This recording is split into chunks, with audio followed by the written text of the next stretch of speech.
We have a very special pre-council meeting presentation by a very special young woman here in Des Moines, and I'd like to have Jordan George come up if she would. She is the National American Miss Iowa Preteen Cover Girl, and she's going to read us her little speech. And certainly congratulations to you, and we look forward to your speech. Here's your microphone, and hopefully they'll be ready. Thank you. Good afternoon, and thank you for the opportunity to speak with you. My name is Jordan Oliver George, and I was recently crowned National American Miss Iowa Preteen Cover Girl. During this competition, I also received a trophy for volunteer service, and at the beginning of July, I won a National Volunteer Service Essay Competition. My goal throughout my reign is to promote volunteerism among young people. I appreciate the opportunity to share my presentation on volunteerism. I am a girl with dreams. One of my dreams is to help others accomplish their dreams. I do this by volunteering. Mahatma Gandhi said, "You must be the change that you want to see in the world." That phrase has inspired millions and continues to inspire me. I try to promote community service by doing it myself. For my birthday, I coordinated donations of money and supplies to the Animal Rescue League. I also pick up litter to help keep Iowa beautiful and volunteer for special events held in the park. I encourage other young people to take part in community service. 1 hour a week working in a soup kitchen or gathering clothes and blankets for the homeless shelter can help someone achieve their dreams. Regardless of what you are interested in, you can be involved too. Finding volunteer opportunities is as easy as accessing the nearest internet and logging on to volunteermatch.org. Check it out. Volunteer for what you are passionate about. And for 1 hour a week, you can be the change that you want to see in the world. Thank you. Let's go.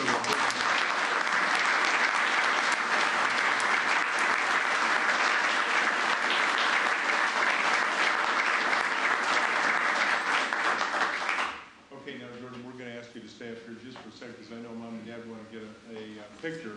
But our own council member, Skip Moore, has a special presentation I think he'd like to make to you. Skip, you want to run up? Thank you, Mayor.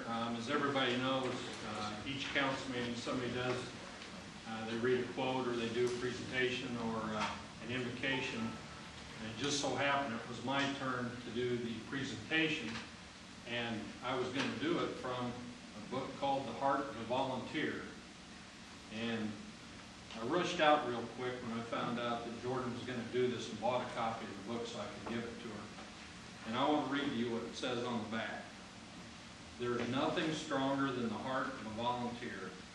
With it beats the spirit of service, generosity, and compassion, and the health and well-being of our community, our country, and our world." And that's by Dan Zadder. And I'd like to give you this book. And I assure you that volunteers are extremely important to our entire community and our city councils. Keep up the good work. Thank you. You're welcome.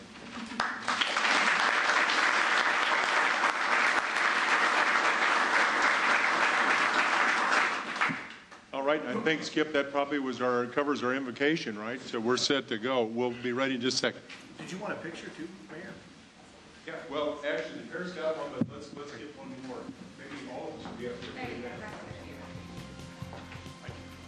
Jordan, your mom, dad?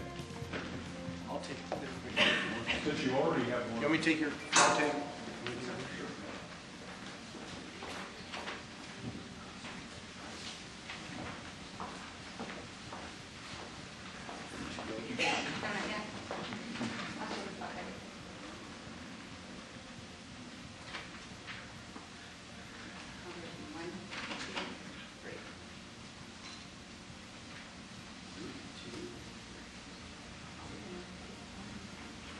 Got it? All right, thank you.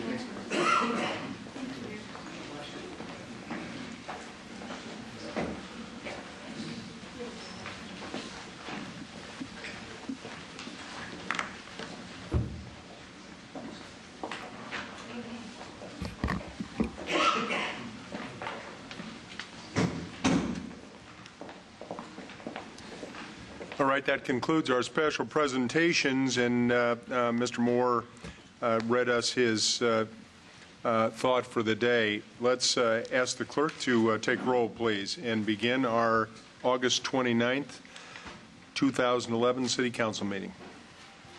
Halley. Here. Coleman. Here. Moore. Here. Greiss. Mahaffey. Here. Hensley. Here. Meyer. Here. We have a quorum. All right. We have a quick presentation, Hy-Vee triathlon presentation. I think Darren Hurl. Darren? Here you are, right over here. Hello. He's going to quickly show us what's going on this week.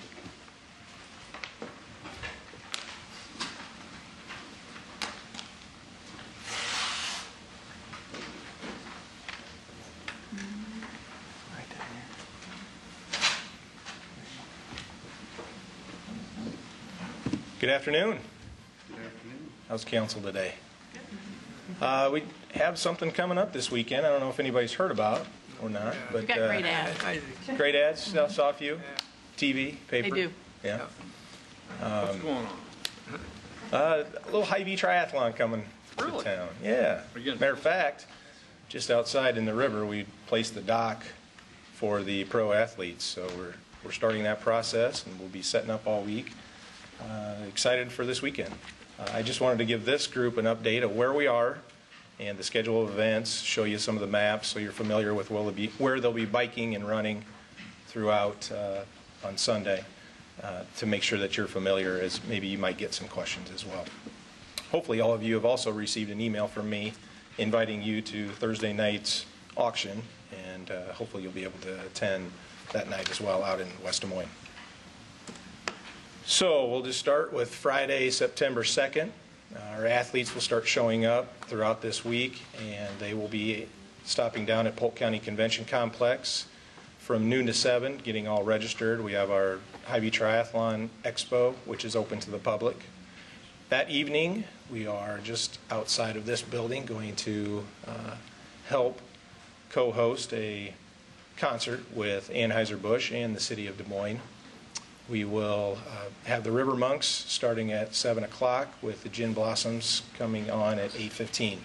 And that is a free concert to the community. So we're hoping to see anywhere between 5,000 to 6,000 people down there enjoying that concert and kicking off this great weekend. Then on Saturday, September 3rd, out in West Des Moines, we'll have our Hy-Vee Iron Kids race. And that starts out at 8 o'clock at the city school campus. We also are encouraging a lot of our athletes that are coming to town to stop up at the Iowa State Capitol, as we have tours going on from 9 to 4. And then, again, continues the Triathlon Expo, where athletes are coming in, getting their packet pickup, open to the public from 9 to 7 at Polk County Convention Complex. And then the big day is this Sunday, September 4th. We lead off at Greiss Lake at 6:45 with the Hy-Vee 5150 U.S. Championship.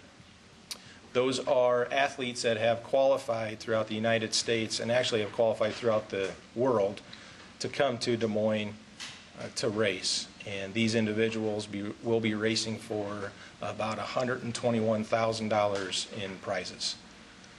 After the 5150 U.S. Championship waves go off at Greiss Lake, about 20 minutes later, the regular Hy-Vee Triathlon will take place, as we've all known it for the last 4 years.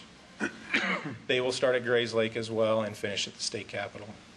We also have the beer garden opening up downtown here at 9 a.m. as those athletes finish and start working their way down to Simon Estes to watch the pro athletes go off at 1:30. They'll be able to stop and enjoy. And again, we're working with the Iowa State Capitol to have the building open for tours for our athletes and those traveling from all over the United States. And then at 1:30 down here at Simon Estes, we will see for the first time our Hy-Vee 5150 Elite Cup happen in the river. Those athletes will jump in the river and do 2 laps swimming upstream to Grand Avenue, swimming downstream to Court Avenue, turning around, coming out. They'll dive back in off the platform and do a second lap. So they're going to do 2 laps in the river. Once they come out, they'll come out onto Locust Street and start on their bike, and I have a couple of maps to show you after that. Once the women are done, then we'll go ahead and start the men, and they'll go off at 4 o'clock. This is a hard-to-read map, but it gives you a little bit of an idea of how much space we're taking up in the community and showcasing this great event.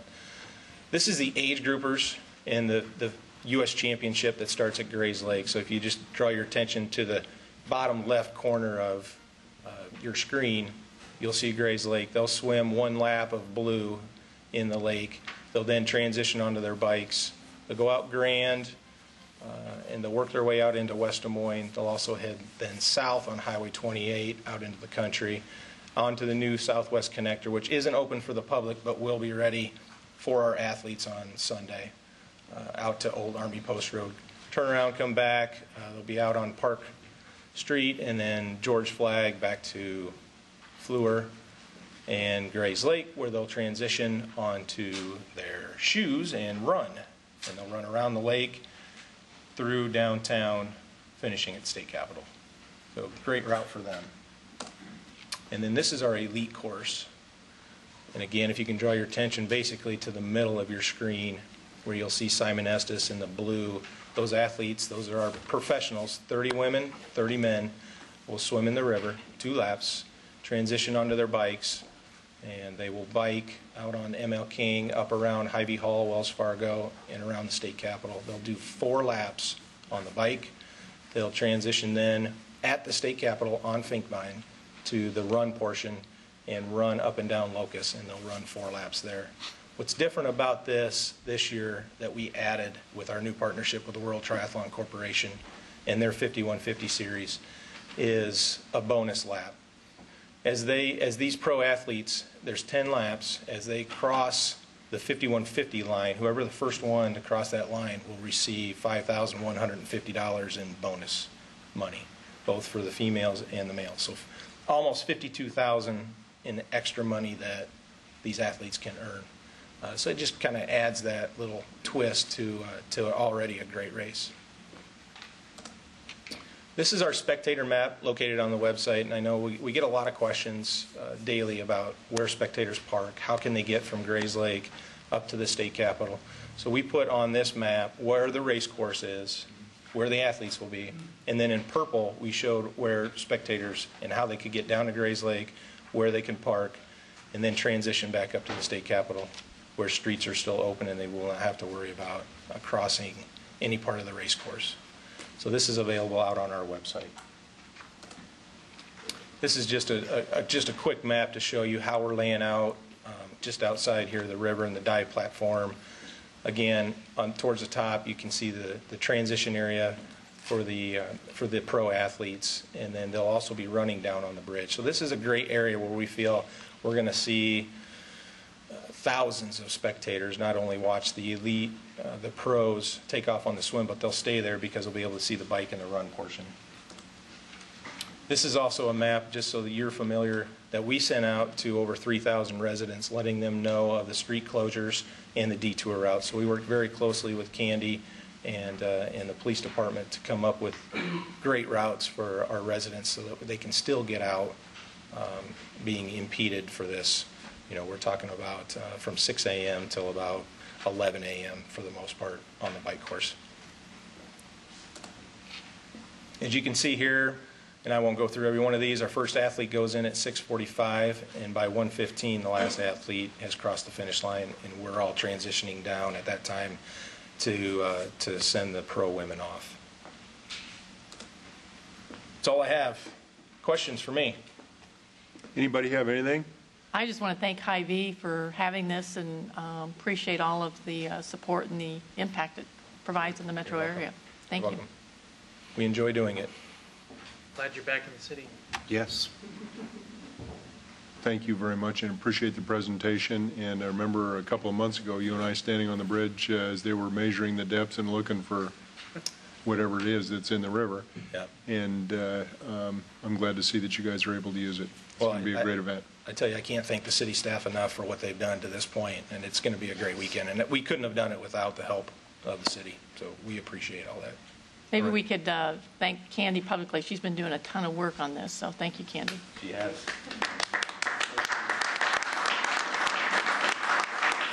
Okay, thank you. All right, thank you very much. I must apologize to everybody. Let's quickly recess. Is City Council and reconvene is Municipal Housing Agency Governing Board. Someone give me a motion to that effect. All in favor say aye. Aye. Opposed the same. Could you take roll for the Governing Board? County, Here. Coleman, Here. Moore, Greiss, Mahaffey, Hensley, Here. Meyer. Here. We have a quorum. Item 2 is approving the project-based voucher capital fund agreement between the Central Iowa Shelter and Services and Municipal Housing Governing Board, Board Communication number 11-551. Anybody have any questions, either from the audience or from the board?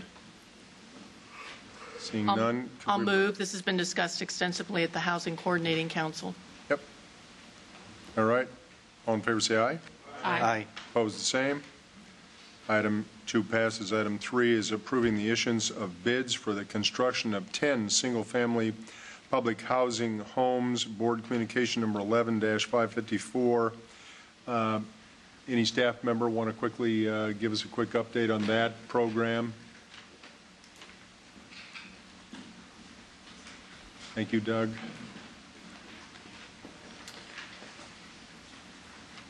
Good evening, Mayor, County members of the City Council. Doug Romig, Housing Services Director. What we have before you is a process that uses some specialized funds from the U.S. Department of Housing and Urban Development called Housing Replacement Factor Funds. It's a separate pot of money that can only be used for the development or acquisition of public housing units. We went through an extensive public input process to identify existing public housing stock that was in blighted condition, submitted a demolition application to HUD, which has been approved, and we are ready to issue bids for the construction of 10 new homes on these lots that are owned by the agency. Real briefly, one of the locations is 106 Astor. This is sort of the rendering and where it is within the neighborhood area. 314 Indiana. 1430 Orchard Place, or Orchard. 1227 East 17th. 1248 McCormick. We don't have a color rendering on this one. We had a slight modification due to requests from the Neighborhood Association in Grays Woods to add the stairs and the entry at midpoint to match the design of the existing houses within that area. The original design had the main entrance coming at the driveway level. 1333 Mondamon, 1423 17th Street, 1431 Stewart, 1817 Capitol. All these homes will be Energy Star rated. We did meet individually with each neighborhood association, and part of our intent with this project is to deconcentrate our public housing units. So as we move forward with the development, and particularly with these developments, we will not have a public housing home, scattered site, single-family home within 4 blocks of another one. So this is sort of the first phase to reach out to the families, as our existing inventory is mainly multifamily units that are efficiencies, 1 bedrooms and 2 bedrooms. So this plan will get us 3 to 5 bedroom units to serve families that need housing assistance. All right. Doug, did you give the address on the Grays Woods one? You said didn't have a color in there. 33. This was 1280 Kinsey Avenue. 1280 Kinsey? Yep. Thank you. And the supportive services and the management of the properties will be handled by you and your department, correct? Correct. Yep. We do have a supportive services plan that's been approved by HUD, and these will be public housing units, so we will be the landlord of these properties. Okay. Very nice. I think it's very good, Doug, and I'm proud of the work that you're doing on this. I hope that as we move forward that you can step into the next league beyond Energy Star and start getting these LEED certified. It'll be a little extra education on the part of everybody to reach that threshold, especially if you can get into the silver or gold categories. Yes, I agree. That's a yes, we're going to do it? We're working on it. We have funding limitations through HUD. We actually, and I think in my communication, we had to reduce some of those extra energy efficient items we were hoping to bring forward, but there's housing construction cost limits established by HUD, and that's why we have some adducts and add alternates and some deducts in the bid pricing to make sure we conform with their funding thresholds. Just for the fun of it, could you give me sort of an outline of those concerns that were registered by HUD? Because I'd like to have that conversation with them. Sure. I can bring that forward. Because I think these kinds of programs for the people that can least afford to do it themselves, we ought to help do it for them, and this should be an example of the possibility. I think we ought to work closely with HUD and with everybody to deliver them as great a 21st century product as we possibly can, and not kind of retrofit designs that were created in standards so many decades ago. Thanks, Doug. Appreciate it. All right. Could we have a motion to approve these I'll move. issuance of these bids? It's been moved. Any discussion? Audience, anybody? Seeing none. All in favor say aye. Aye. Opposed, the same. Item passes. Could we have a motion to adjourn and reconvene in City Council? Move. All in favor say aye. Aye. Opposed? We now sit as City Council. Moving to item 2, which is approving the agenda as presented and or as amended. Move. All in favor say aye. Aye. Opposed, the same. Item passes. Item 3 is approve the consent agenda, which tonight are items 3 through 48. These are routine items that we will take as one vote unless somebody asks to pull an item for further clarification or discussion. And this evening, we have Councilmember Moore and I are voting no on item 6. Councilmember Hensley wishes to speak on item 34, and Councilmember Greiss wishes to speak on item 38. Are there any other items to be pulled for further discussion this evening? Items 3 through 48. Sir. 22. Item 22. Any others? I'll move. All right. Item's been moved. All in favor say aye. Aye. Opposed, the same. Item passes unanimously. Let's move to item 22 would be first. Item 22 is setting a date of hearing, which is on a request from Capstone Ventures, LLC, to rezone 315 Southwest 14th Street from C3B, Central Business District Mixed Use, to PUD, Planned Unit Development, 9/12/11. Plan and Zoning Commission recommends denial of this rezoning.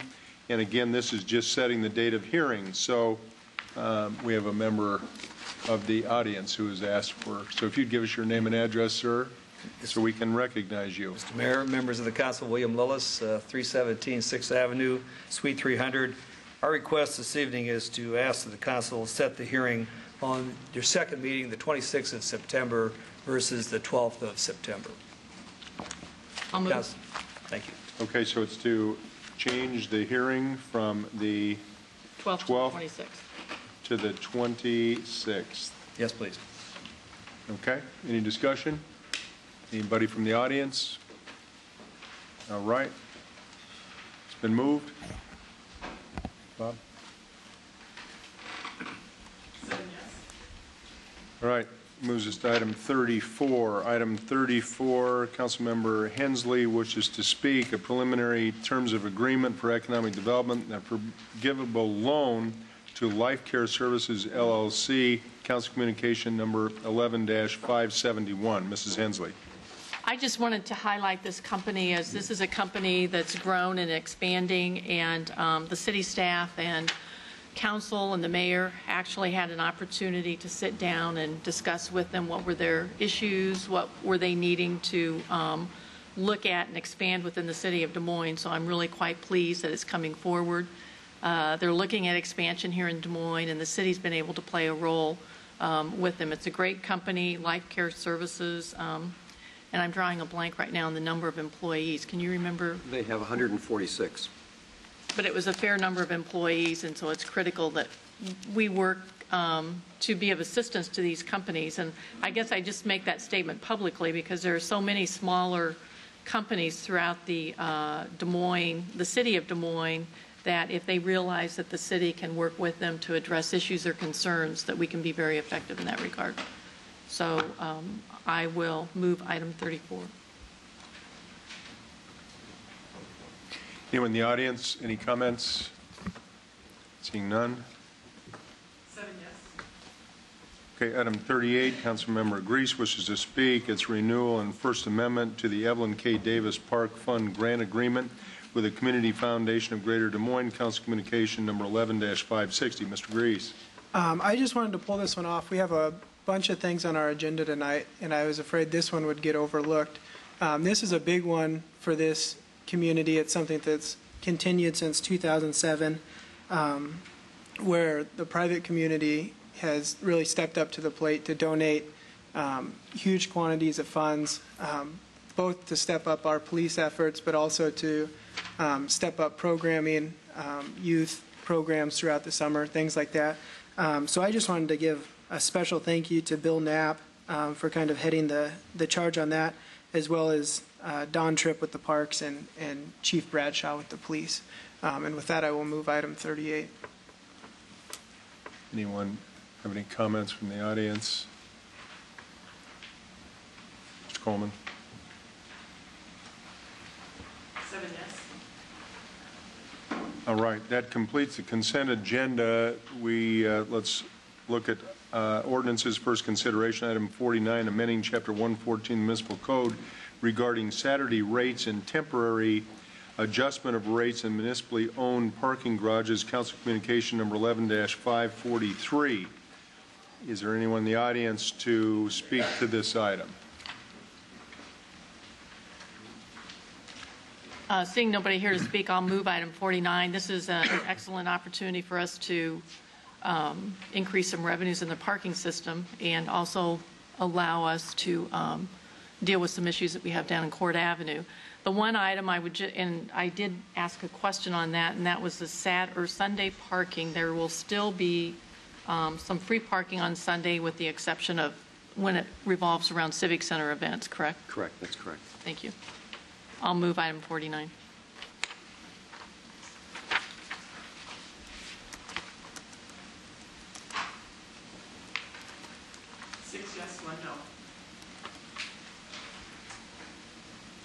Item 50, amending Chapter 114 of the Municipal Code, submitting traffic regulation changes as follows. A is the bus loading and unloading on the north side of Park Avenue east of Southwest 28th Street.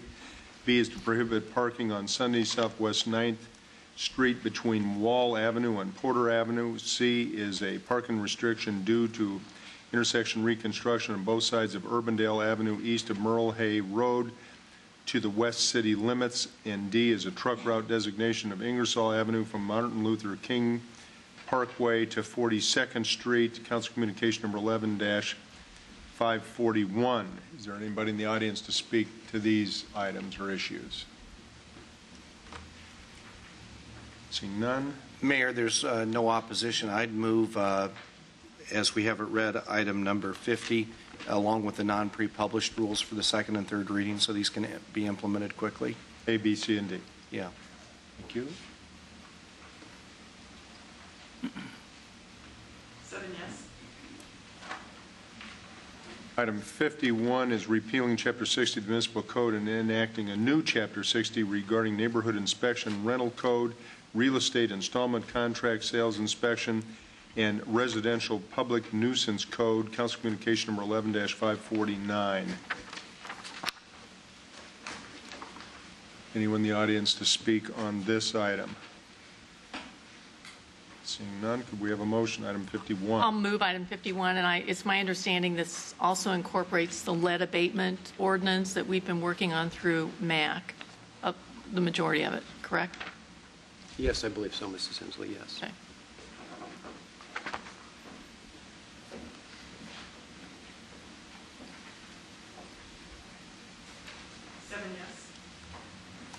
Item 52, amending Chapter 90 of the Municipal Code, establishing a Housing Services Board as a successor commission to the Public Housing Board.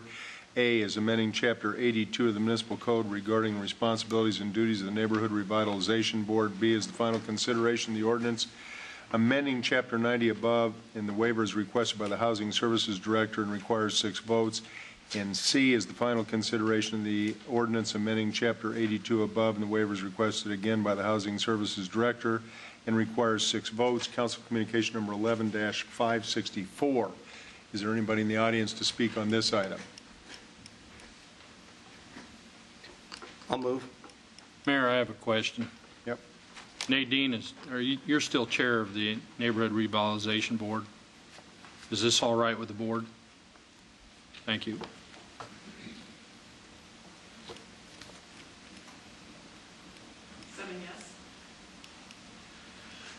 All right, it's about 5:03, and let's quickly skip to the hearings, starting with item 57.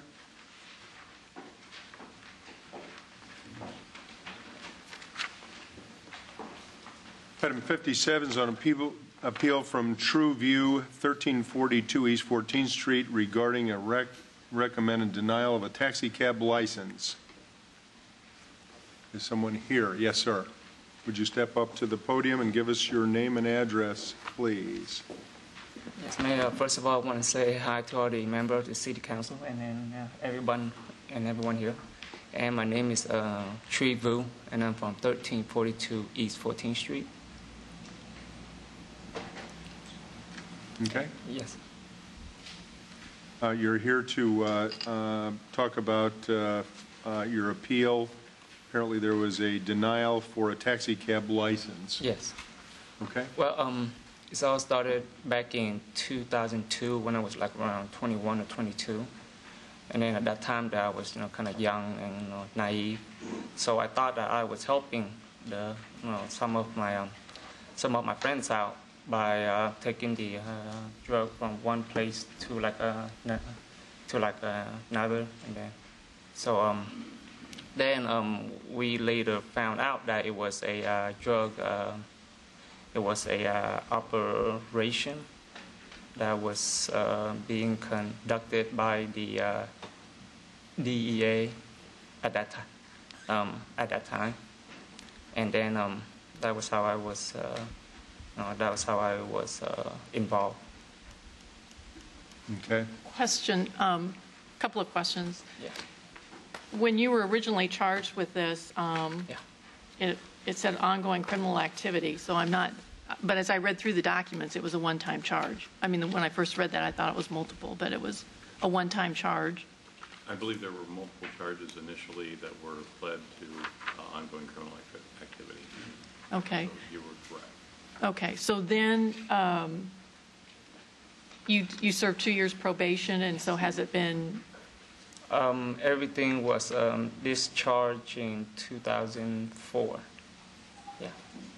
And you've not had any issues since? I have not had any issues since. And did you have have you talked with the taxi cab companies about a position? Yes. And they told me that they will hire me if I would get a proof from the city council. Which company? It was with Yellow Cab. Okay. Okay. Any questions? Anybody else? I'd be based upon what we've done previously with putting them on probation for 6 months with the understanding that you have employment. But if there's anything that happens in that 6-month period, that we would have the right to revoke the license. That would be my motion, which is similar to what we've done with the others. Any discussion? We have a motion. Thank you.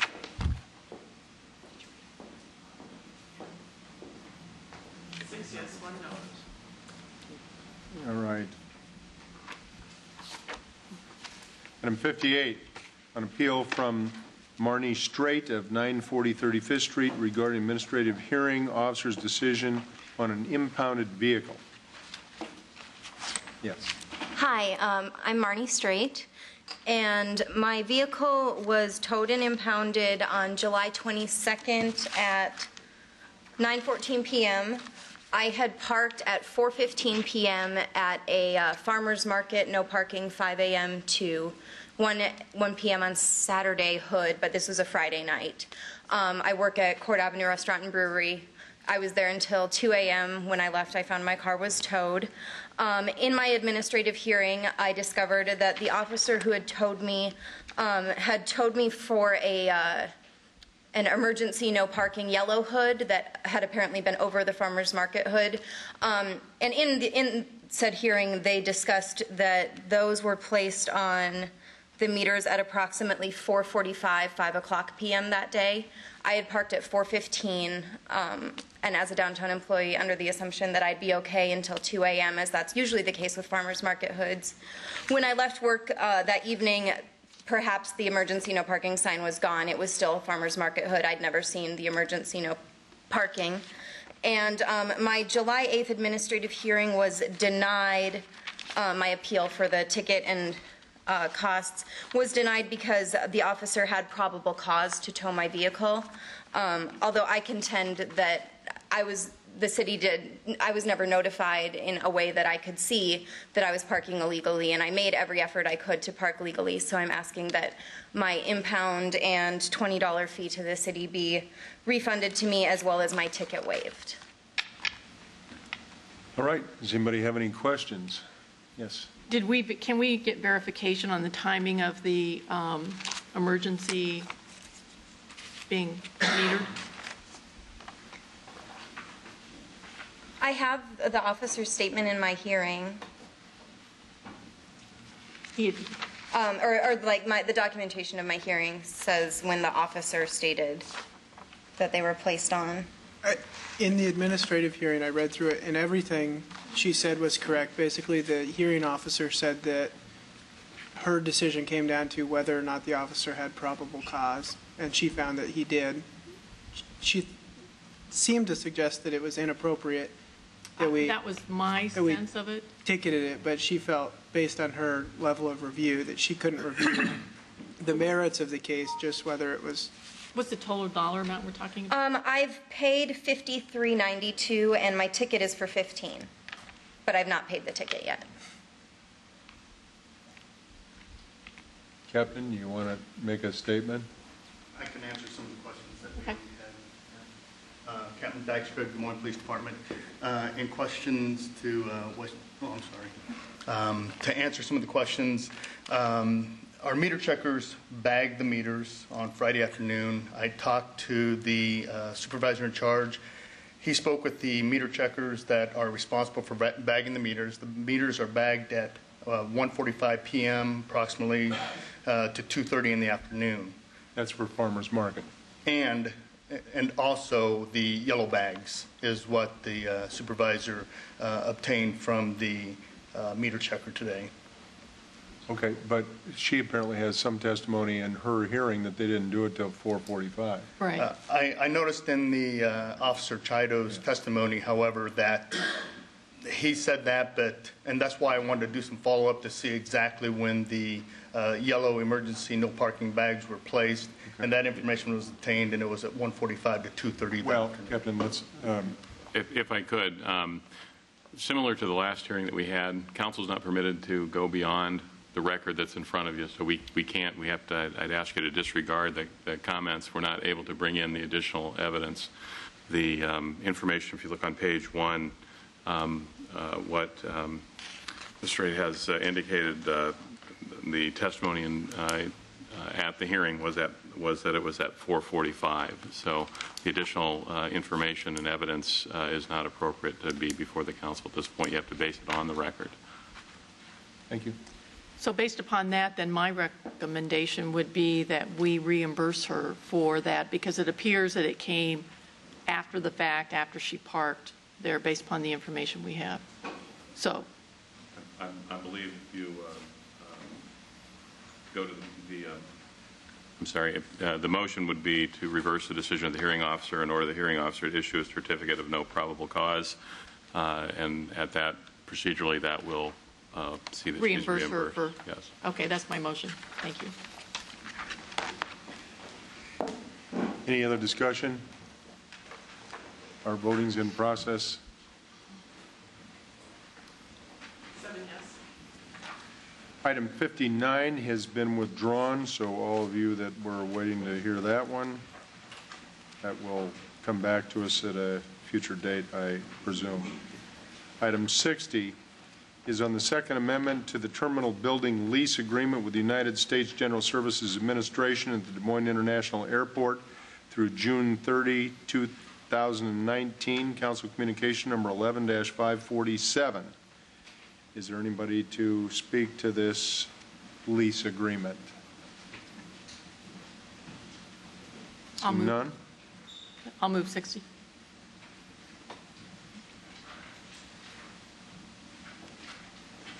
Seven yes. Item 61 on the proposed amendments to the city precinct and ward boundaries and approving agreements with Polk County and the city of Norwalk for combined precincts, Council Communication number 11-580. A is the first consideration of the ordinance above, and B is the final consideration of the ordinance above, and the waiver is requested by the city manager. Is there anybody in the audience to speak to this? Anybody in the council? I would hope that, Mr. Manager, as we move this together in hopes of saving some money on these elections, that maybe we might even talk to the school board, and maybe they could begin running elections at the same time that we do, and we could talk about other ways, because those seem to be the things that are really costing taxpayers. And I think that we cut down a couple of precincts, or a few precincts, and this makes some effort to reduce those costs. They're not as significant as some of the things we would do if we could, for the taxpayer at least. Mayor, I'm sorry, go ahead. I was simply on the point about the schools. Perhaps Mr. Lester can advise. I'm not sure that we have the ability to run elections on the same date as the school board under state law, but if it's possible, it would certainly be a great idea. School elections, as I understand it, school elections are set by statutes, the same as municipal elections are, so that probably would require a legislative response, but we can certainly look into that and see if there's a way around it. We ought to look at every possibility that there is, because I think that there is significant cost related to elections, but there's also turnout issues, and I think we'd like to see as much combination as possible to make it happen. And turnout, I think, is always good for all kinds of elections. School boards, especially, they often get the lowest turnout, and certainly they spend significant dollars on their budgets and supply one of the most important services to our citizens, and that's an education. Mr. Meyer, did you have a comment? No, I was going to agree with you, and I know it is set by statute, but I think we should look at adding that to our legislative agenda. I agree. As well as possibly, my discussion with Frank earlier was, is there a way to set the city council elections and off your elections with, or on your elections, the same as your legislative races, governor's races, and presidential races? Just things to explore to save everybody a little bit of money and deal with turnout issues. I think the old reasoning is legitimate for the reasons that they've done it, but I think those go away a little bit with the precinct issues. Johnston School District in Des Moines, Carlisle School District in Des Moines on the south side. Those are all legitimate issues, but there's ways around that, so I would agree with you, Frank. Okay. At any rate, we've got a motion, I think. I'll move it if nobody else did. A and B? A and B. It's a lot less controversial than the county's redistricting. So far. So far. I object already. Mayor? 7 yes. I'd like to ask Rick if the challenge to the county redistricting is upheld. Are we going to have to come back and revisit ours? Mr. Moore, council members, actually, I'm going to defer to Mr. Lester. I think a better question for him, perhaps. The short answer would be no, that wouldn't precipitate us necessarily coming back based on, as I understand it anyway, based on the lawsuit that's been filed. But there may be other reasons that we might need to come back with a request for amendments. But at this point, there would be nothing based on the litigation currently filed that would necessitate the city reviewing or revising. Thank you. Case item 62 on the vacation conveyance of a portion of the Waveland Golf Course property to Russell D. Parks in exchange for a comparable parcel of land adjoining Cummins Woods. A is the first consideration of the ordinance above, and B is the final consideration of the ordinance above. The waiver is requested by the applicant, and it requires 6 votes. Council Communication number 11-544. Is there anybody in the audience to speak to this item?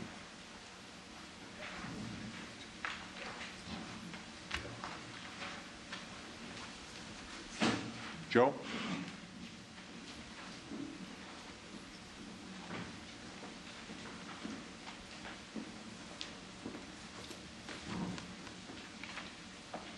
Can I get this thing going first before my clock starts? There we go.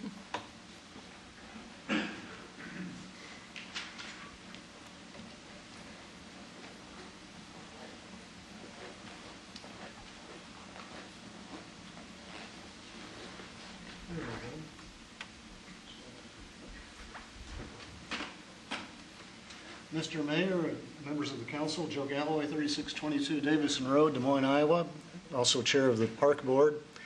You might recall the last time I was here on this matter, the Park Board had voted 7-5 on the issue of the straight sale. It was very controversial, and but they voted 7-5 to approve it. Then it came here, and there were some objections here at the council table, so it went back for reworking.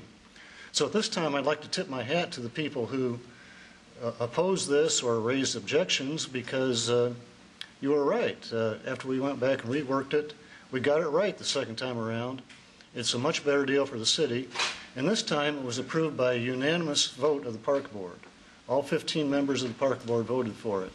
And that isn't just a rubber stamp deal. You might recall the first vote was 7-5, and then on the Franklin Field issue, the Park Board actually voted 8-5 against any disposition of property. So the fact that it's a unanimous vote, I think, is significant. Now, looking at the parcels to be exchanged in this swap, this is the parcel that will be given up, and this is the parcel that will be received. Actually, we're getting more square feet than we're giving up. So we're getting more land. And it's also better quality land. Now, you might recall from the first time, the land we're giving up is actually under lock and key right now. It's not accessible to the public. It's behind a fence. And to make that accessible to the public, you'd have to build a new fence somewhere else, and also spend a lot of money grading and clearing out brush. Right now, it's basically unusable by the public. Even if you got past the fence issue, it's just brush, heavy brush. There aren't any trees of note. Now, this is to be contrasted with the property we're getting. More square feet, but also better land. This land is actually usable by the public. You can see that it's relatively open. You could go in there and walk around. People could have a picnic or just bird watch. It'll be attached to the bird sanctuary after all. So it's better ground. And there's also some significant trees in the parcel we're getting compared to what we're giving up. Now here's a large cottonwood tree. Now, unfortunately, the problem with pictures is you can't tell how big something is just by taking a picture of it. So I got around that problem. Ben, if you'll walk over to the other side of the string there, just keep walking until it's taut. And if you'll grab that first tape piece there. Okay, this is the circumference of the cottonwood tree. I wrapped that around the cottonwood tree at about waist high, 185 inches. That's how big that cottonwood tree is. That's one tree we're getting. Another tree we're getting, you can tell from the picture that it's quite stout. This is an oak tree. Then if you walk up to the next notch there, so to speak, yeah, this is how far it is around the oak tree, which right here. Quite a large oak tree, a real monster. And then there's another medium-sized oak tree in the middle of the parcel we're getting. If we'll go up to the next notch there, that's how far it is around this oak tree. And then there's a couple more oak trees on the east end, and one of them is also this far around, this circumference. So we're getting some excellent trees, some good ground. We're getting more square feet.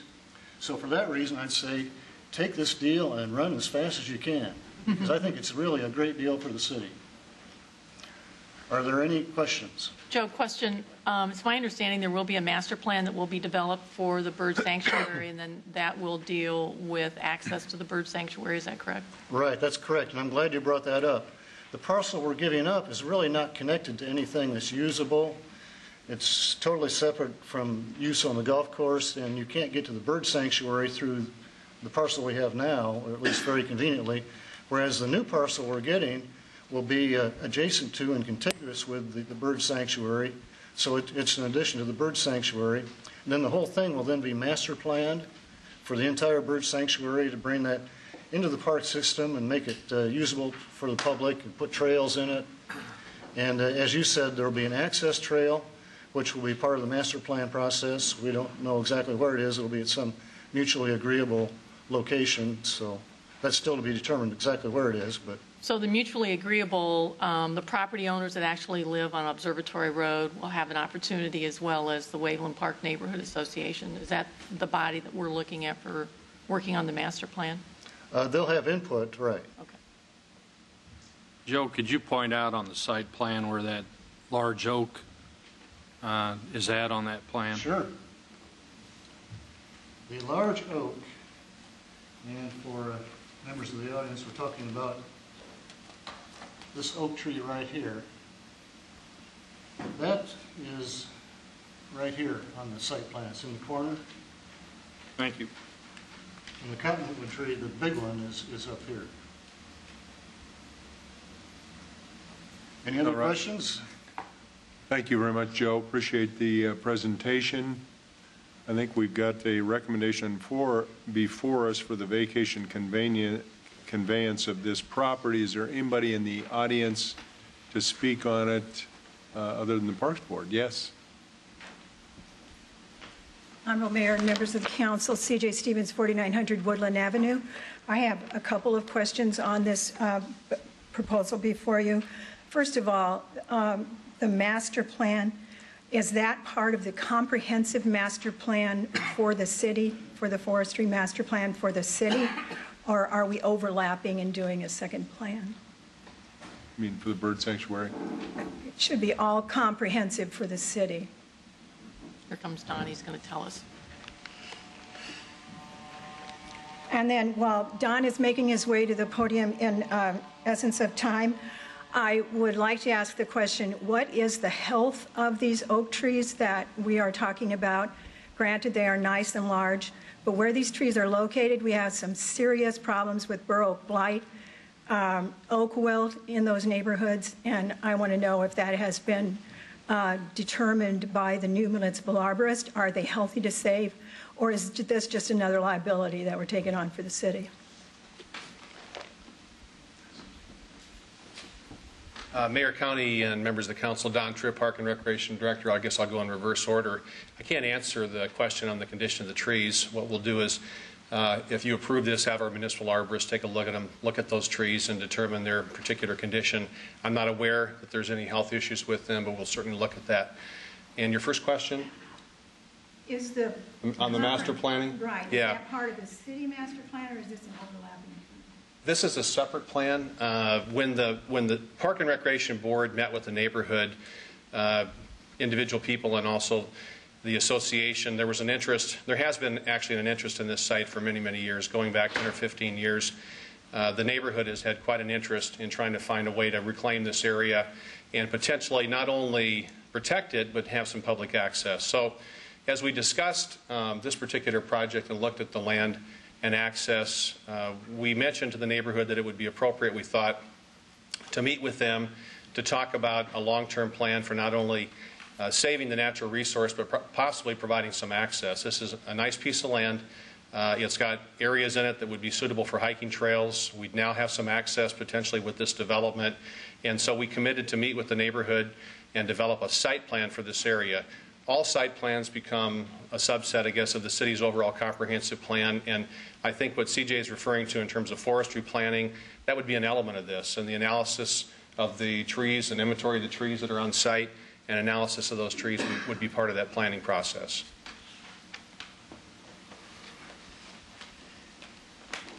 Thank you, Don, and I think that's rather honorable that we are doing this, but I'm wondering if this is an overlapping of city resources.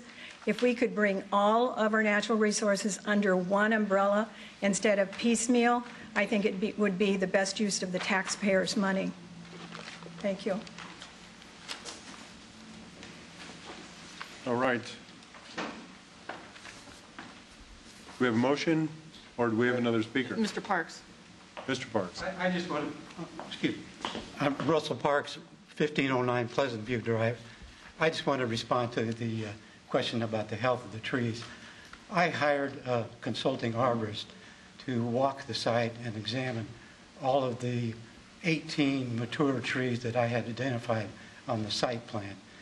And he found that all of them were in good health. There was a couple that he thought were maybe a little too close to the proposed construction, that maybe they would need to come out, but he found no evidence of any ill health of any of those major trees that I had located.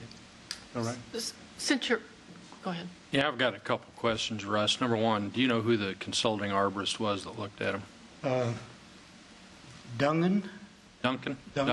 Mark? Okay. Yeah. Mm-hmm.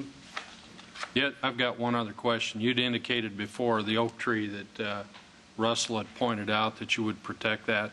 If we agree to your deal, would you agree to whatever protection the municipal arborist demands for that oak tree? The really big oak tree that Joe pointed out? Yeah, the one in the corner. Yes, I would be just as interested in preserving that as you would. Well, I'd imagine you would, but a lot of people look at tree protection differently. We've seen people wrap a fence around a tree and say it's tree protection. It's not, so. I know it takes more than that. Yes. Russ, one other question. The buffer between your project and the house that you originally owned, I stopped and saw the property owners yesterday, and obviously they were just wondering what would be the buffer between your project and their drive right there. It'd be on the west side. Do you just have an approximate? You mean, what is it, the dimension? What? Yeah, is it 20 feet, 50 feet? Our latest site plan is it's about 30 feet. 30 feet? Yeah. Okay. Okay. Very good. 25 to 30, something in that range. Yeah. Okay. Very good. Thank you. What's the process for here? I mean, this parcel isn't zoned right. Is it a PUD coming forward? And Mr. Coleman, council members, if your question is appropriate, after the action tonight, should this be approved by council and all the actions that are part of this are approved by council, it then goes before P&Z Commission for the site planning review and approval process. That then comes back to the council for your review and approval as well. So there is another major step should all of these actions be approved as well. And does our agreement contemplate if zoning agreements can't be reached? Does then properties revert, or is it in the ownership as an applicant? Properties really revert then at that point. The whole deal doesn't go forward. So you have a series of actions, and you have to get to yes on every one of those before the final transaction occurs. And so from here, it'll go to P&Z at the next, is it the next meeting that we're talking about? Yeah, I was going to ask you, are you prepared soon to start that process? Yes. Just so it's clear, you have on the ordinance or on the agenda for this, there is first reading and final reading. If the council would just do first reading, of course, it has to come back here for second and third readings on this particular ordinance, but assuming those are approved, then it goes to P&Z Commission and comes back. Okay. Okay. I guess I would like to go ahead and move items. Can I ask just one more question, because I can imagine. Is there a necessity that we take the final reading today? I mean, in your time frame, or are you you're not trying to build this season, are you? No, we're planning to build next season, yes. So it's not totally urgent, but it's been a long process. It'd be nice if we could keep it moving. I'd prefer to not give final approval to it tonight, but So what, I also know. What's your reservation? yeah, what are you asking to happen between now and the next meeting? Chris, there wasn't any opposition to it. Speak of CJ wanting to know about the trees, and I think she recognizes the name of the consulting arborist. And I visited with the property owners yesterday and indicated that I would specifically not request waiving the readings tonight, depending upon people that came to visit and talk with us. And I'm really not seeing anybody willing unless, do you want to get up and speak? Sure. Okay, come on up. Anybody else that's interested in speaking on this item, please come forward. Hi, I'm John Latch, 4801 Observatory Road, new owner of the house next door to the property that's under the plan to be developed. We moved in about a month ago, and I guess we had heard that this might be a possibility, and I guess it's kind of a sad possibility in my mind as I look out the architectural windows that Mr. Parks built, and I look out over this land. So I don't like the thought of it being developed personally.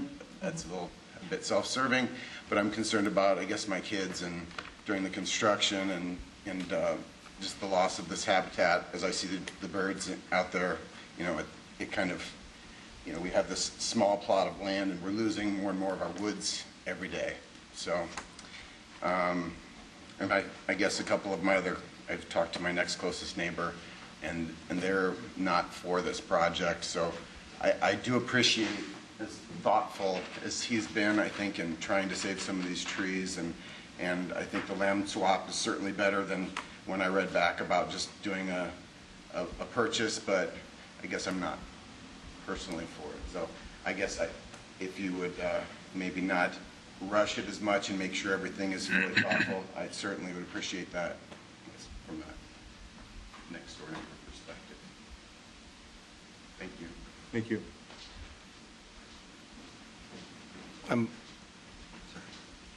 Christine. Hello, Mayor, County, and the council. My name is Christine Pardee. I'm the president of the Waveland Park Neighborhood Association. I live at 4321 University Avenue. I'd like to respond just to some of the previous speakers and also the opposition to this project. First, again, I want to thank the Parks Department and the Park Board for their second plan that they came up with.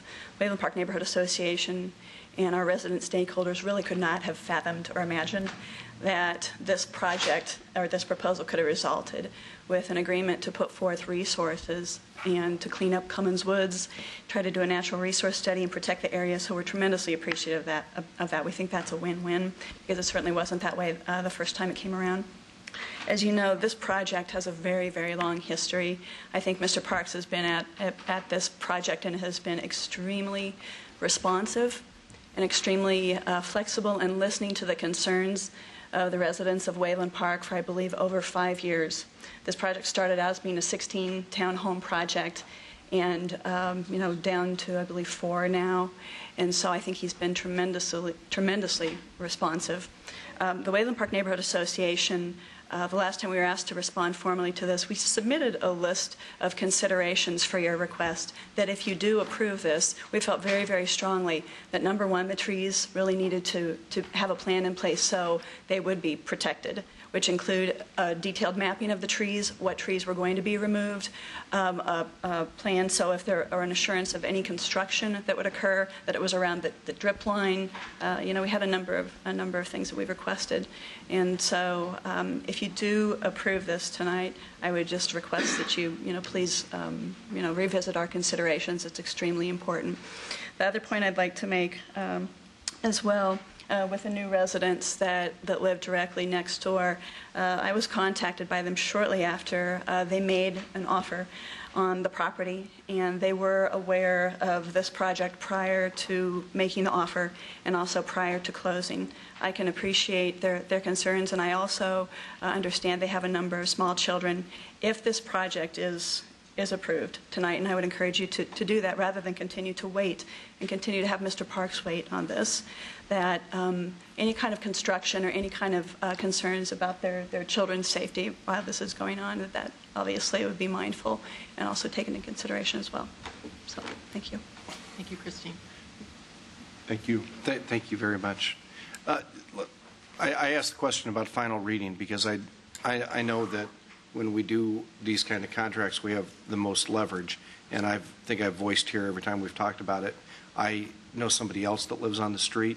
They also have young kids. They're very concerned about the staging. It's our parking lot and street out there, and That's covered in the blue letter. Say this. The staging and how that would work is covered in the blue letter. Well, I want to make sure that it's embedded in the contract and in whatever future zoning we do with it as well. I think it can be stronger than it has been considered, and I think having some additional input on to those aspects of it is important. And if we can get that in the zoning process, I'd be comfortable passing this, because if the zoning doesn't happen, it reverts back, if that's what I heard a little bit ago, Rick? Correct. Is that a condition that can be part of the zoning? The matter of staging? Correct. Yes, it can be. It would be a matter of the zoning and the permits issued and so on. And it could be a part of the land transaction as well. It could actually be handled in a number of different ways. Mm-hmm. Well, if we can handle it in the next phase, and we can get to some of the issues that I think the neighbors would rather it not happen. We've heard that from somebody here. I know that's true of someone else. But if it is going to happen from a majority of the council members, I think they're really concerned with how it happens, and I just want to make sure that they haven't lost their leverage as we get to zoning issues. Okay. Any other comments? Where are we on a motion? I'm going to go ahead and move item 62, and I will move A and B. If that doesn't work, we'll come back and address that, or do you want me, would there be preference that we separate the two? Not hearing any, I'll move item 62, A and B. Yeah, I feel comfortable with that. It's going to come back to us after it goes through plan and zoning. Anyhow, we'll have another say on it. Yeah, that makes me comfortable. We can continue to address the things I keep hearing about. Okay. 7 yes. Thanks to everybody that worked on the project. It's been a long process. Item 63 on the conveyance of overhead and underground electric line easements on city-owned properties to Mid-American Energy Company in conjunction with the Fire Department Training Logistics Facility and the Grand View Golf Course Clubhouse for $1. Anyone here to speak on that item? Seeing none, could we have a motion? I'll move it. Go ahead. I'll move it. And I'd like to be sure that we know if that's the Bright Grandview Clubhouse.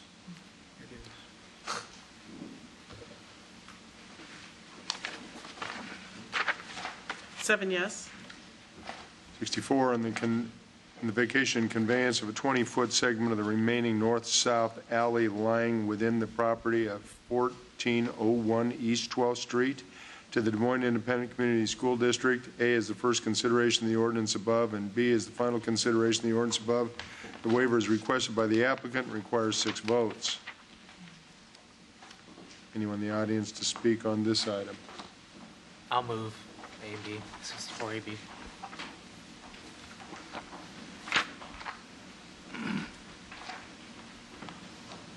7 yes. 65, items regarding the property at 201 Southeast 29th Court.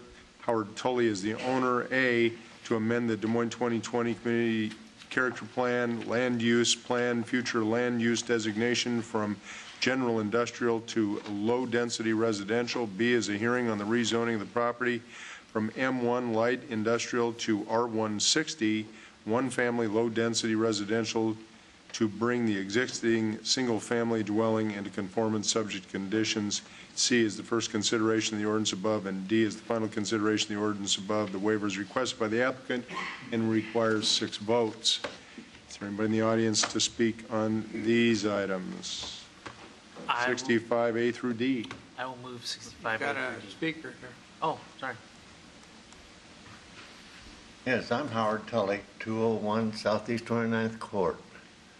I've lived there 71 years, and I didn't know it was light industrial. I was born and raised right there. Well, we're going to hopefully get you in conformance. I think we got you covered. You want to cover me, huh? All right. And we're happy to downzone. You know, some Mayor, things there.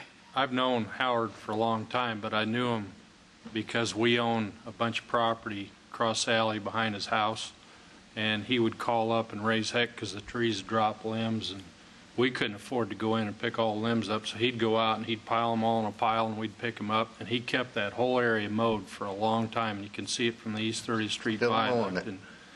And he's very civic-minded, and we wish we could have done more for him, and we couldn't, but he was willing to compromise and help us, and we helped him, and I think this is the right thing to do. Are you going to recuse yourself then from this vote, or what?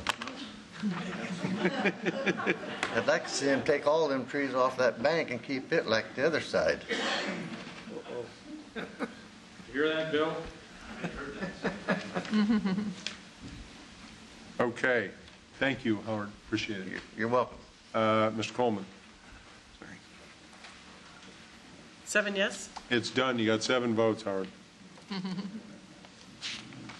Okay, item 66, items regarding the property at 2340 Harold Avenue, DMM Investments, LLC, Edward Morrow is the officer.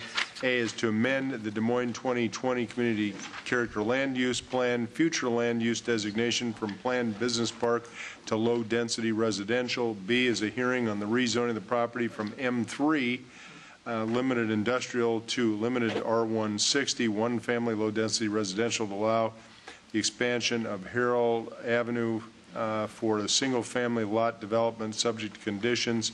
C is the first consideration of the ordinance above, and D is the final consideration of the ordinance above. The waiver is requested by the applicant, and again requires 6 votes. Anybody here to speak on this? Yes, sir.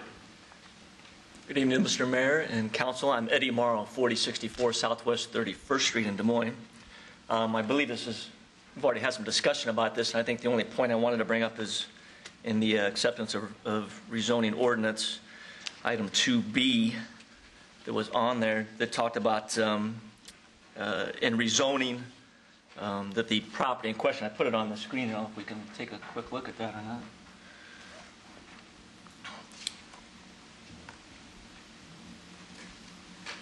That would connect be able to connect the end of Harold Avenue to either Emma or Stanton Avenue in the future. And I guess I wanted us to be clear on that would take place as those other properties would develop over time. Because presently all I own is that yellow square there with the X in it.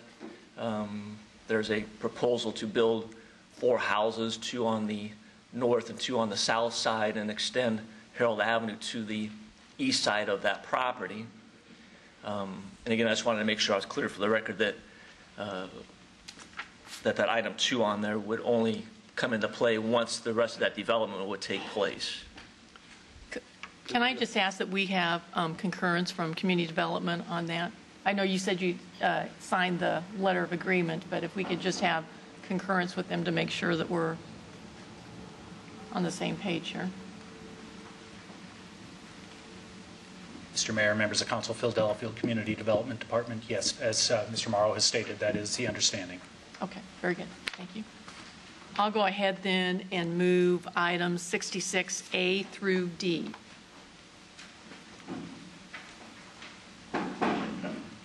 Any other comments? Seeing none, we have a vote. 7 yes.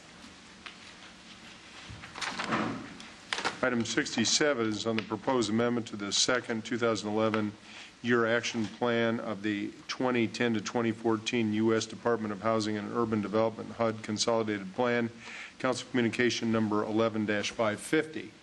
Is anyone in the audience here to speak on this item? Seeing none. We have a motion. Move. Item's been moved. Any discussion? Seeing none.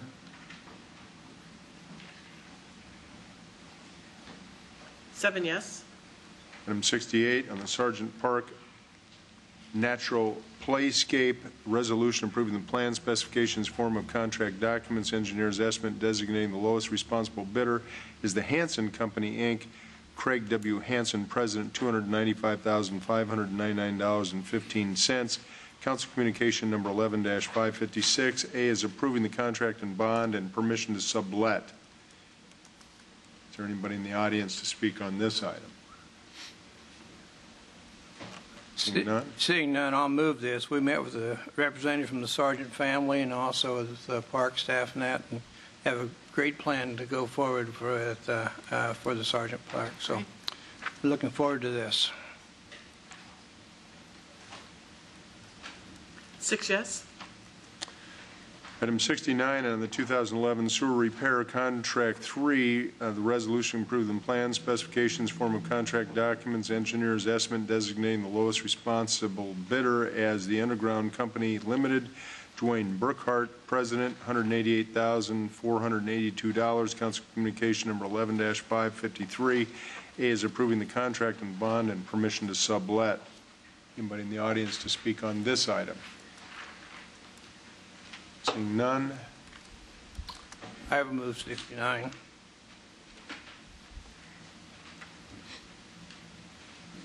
Six yes.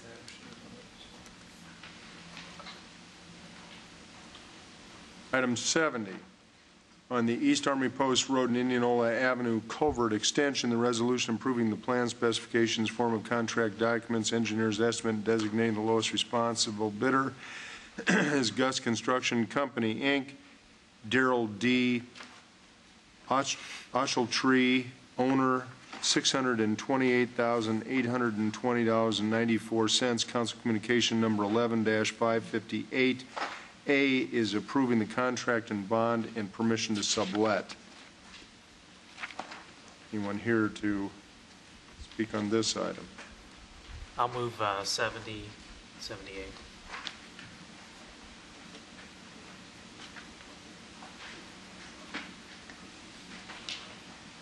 Six yes. Item 70, which is on the Grays Lake shoreline restoration, the resolution approving the plan specifications, form of contract documents, engineer's estimate, and designating the lowest responsible bidder as Sunram Construction, Inc., Lee W. Sunram, President, $237,125.96. Council Communication number 11-557. A is approving the contract and bond and permission to sublet. I'll move 71 and 71A.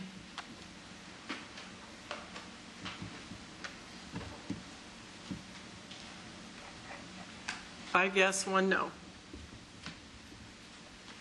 All right, that completes the hearings at 5:50. Let's go back quickly to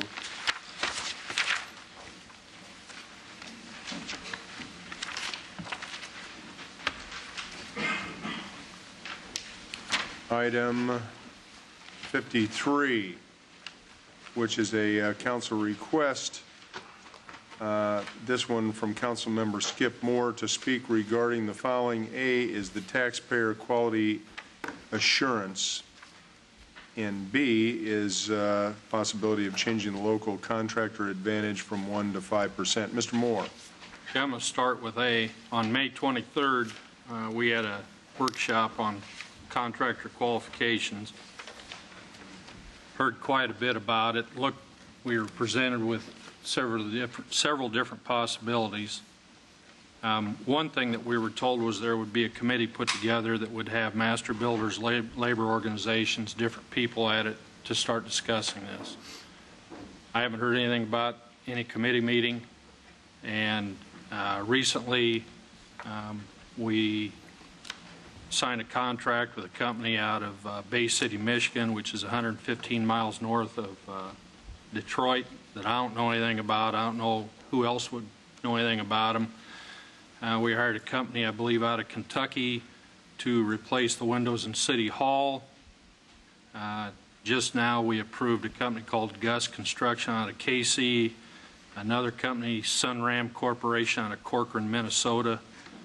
I'm starting to have a problem with these people coming from other areas, and we don't have the information as far as training and insurance and everything else that we need on them. I'm going to make a motion that tonight we adopt Polk County's language for taxpayer quality assurance, and we begin using it immediately. And I have spoke with Polk County on it.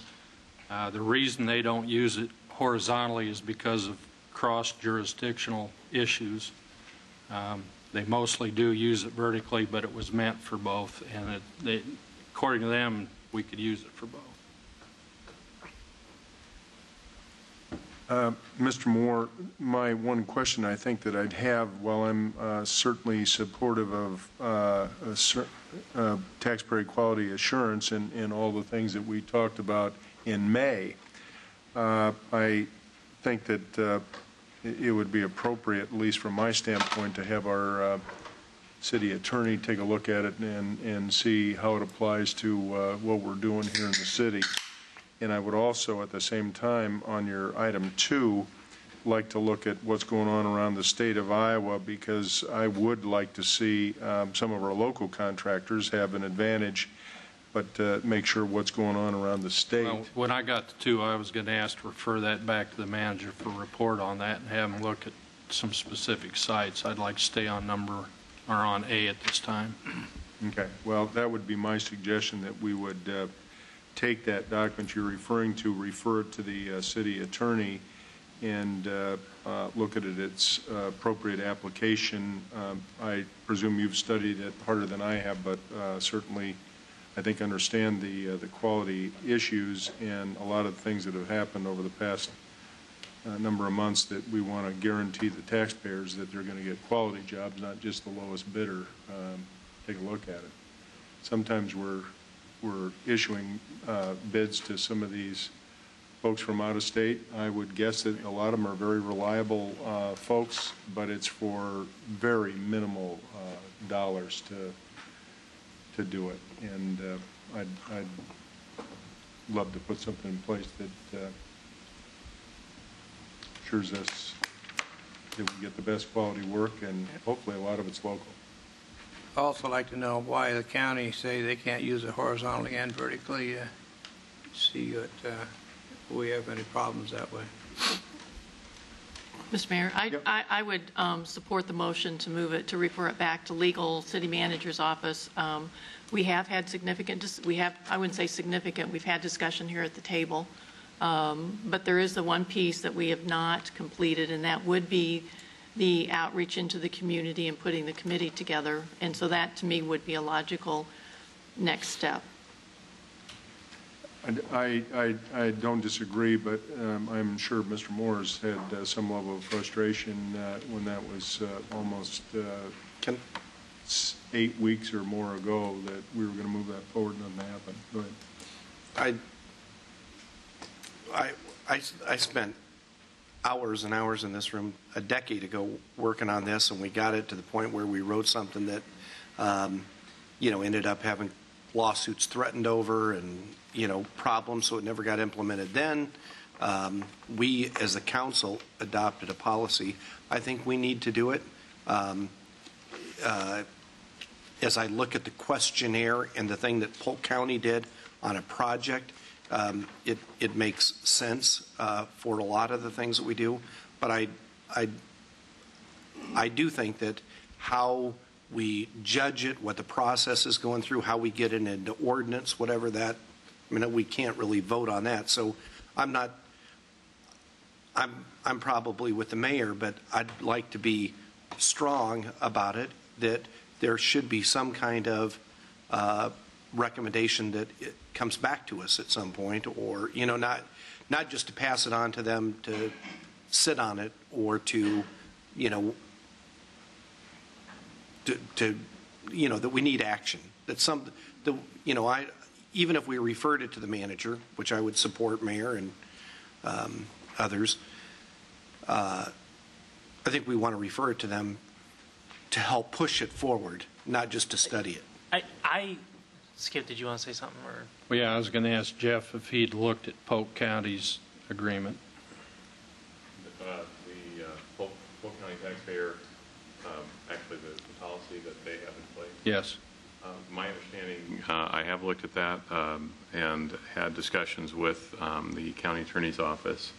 As you indicated, my understanding is that they, in fact, have only used it on 2 projects, both vertical, and that was because of the size of the project predominantly, and in fact did not use it on one of the vertical projects because of a concern because of their prior use regarding the arena, the event center, and litigation that delayed the project for a substantial period of time. They did not use it on the jail, but they have used it on 2 and only 2 projects and only vertical projects. Can I just add something to this conversation? Here's my concern about referring it back to staff. Is like Chris and everyone here, I don't want it to go back into a black hole.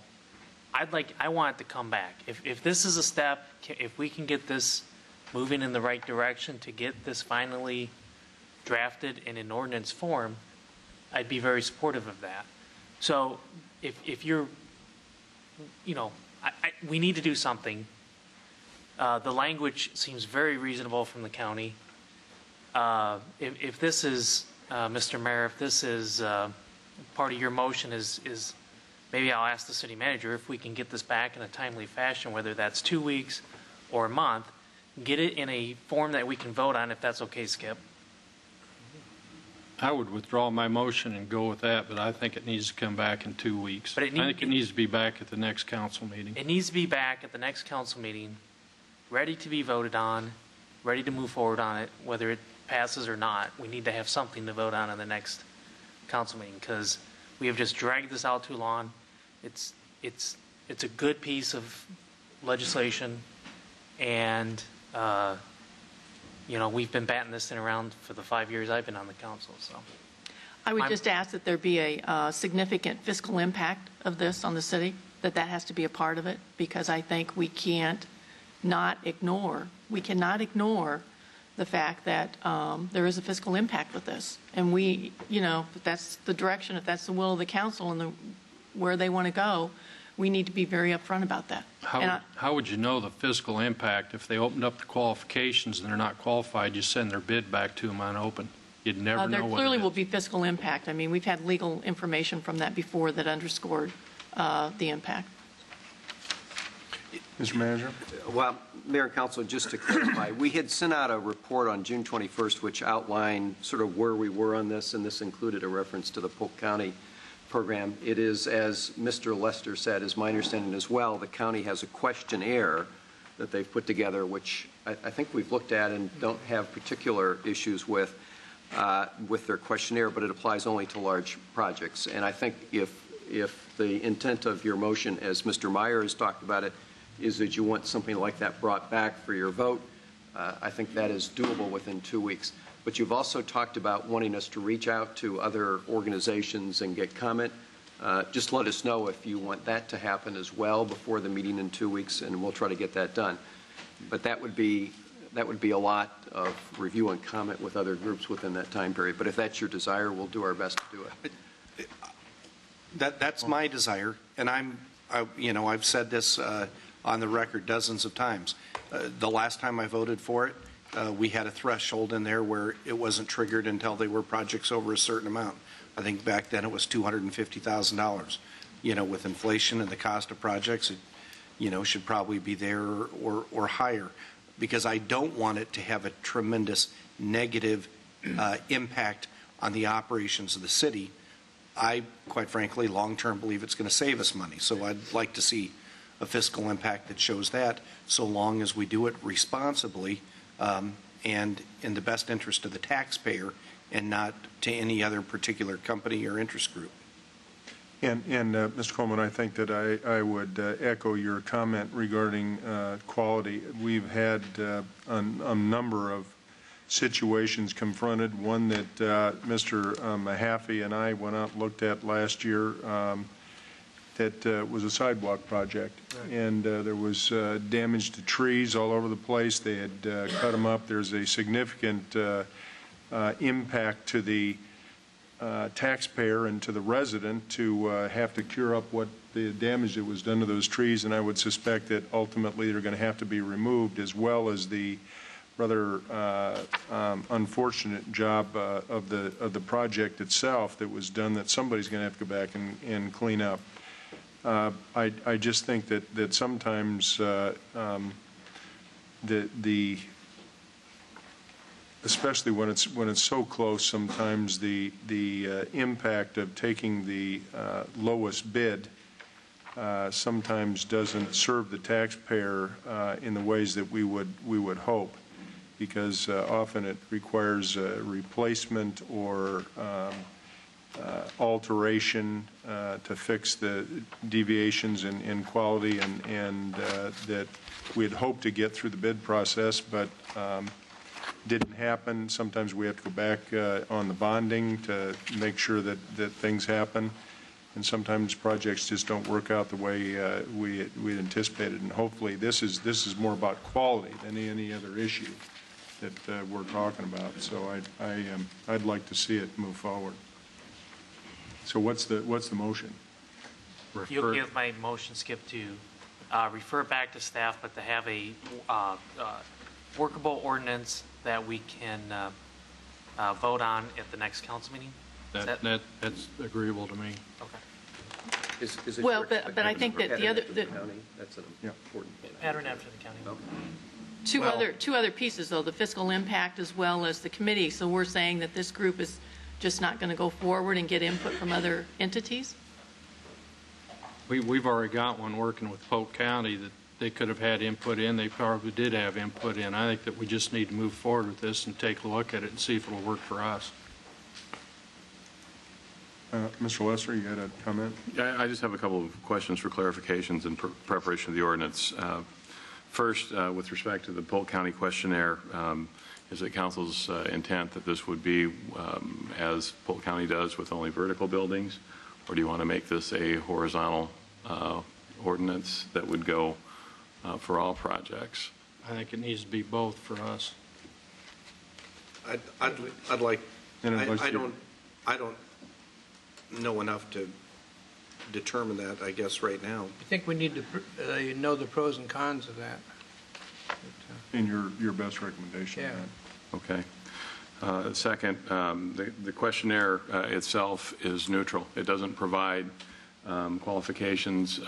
It doesn't provide a mechanism for how the questionnaire is going to be used. So the council can adopt the questionnaire, but without some type of mechanism for what the answers to that questionnaire means.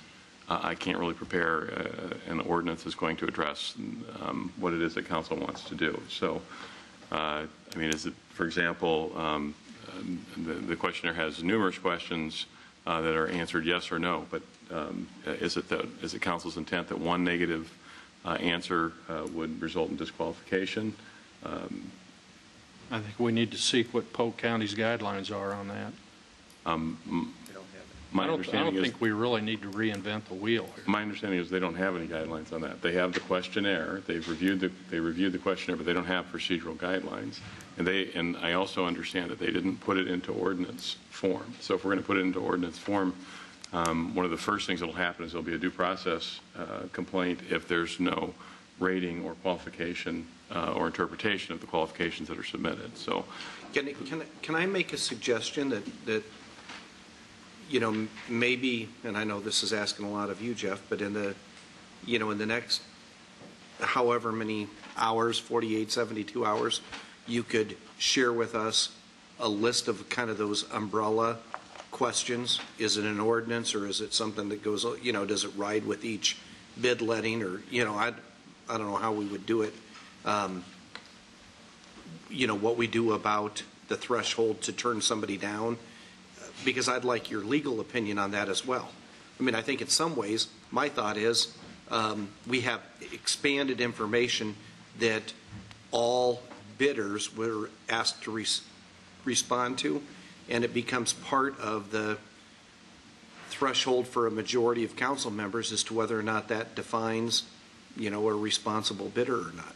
You know, I'm not even quite sure I would want to say one thing disqualifies them, but I'm not quite sure I want to say it takes 6 to disqualify them if one of them is a significant thing. And that's why I think if you could maybe summarize the key issues so that we could get back to you and you get a flavor for what, you know, the council wants and keep responding to us, I think that would help.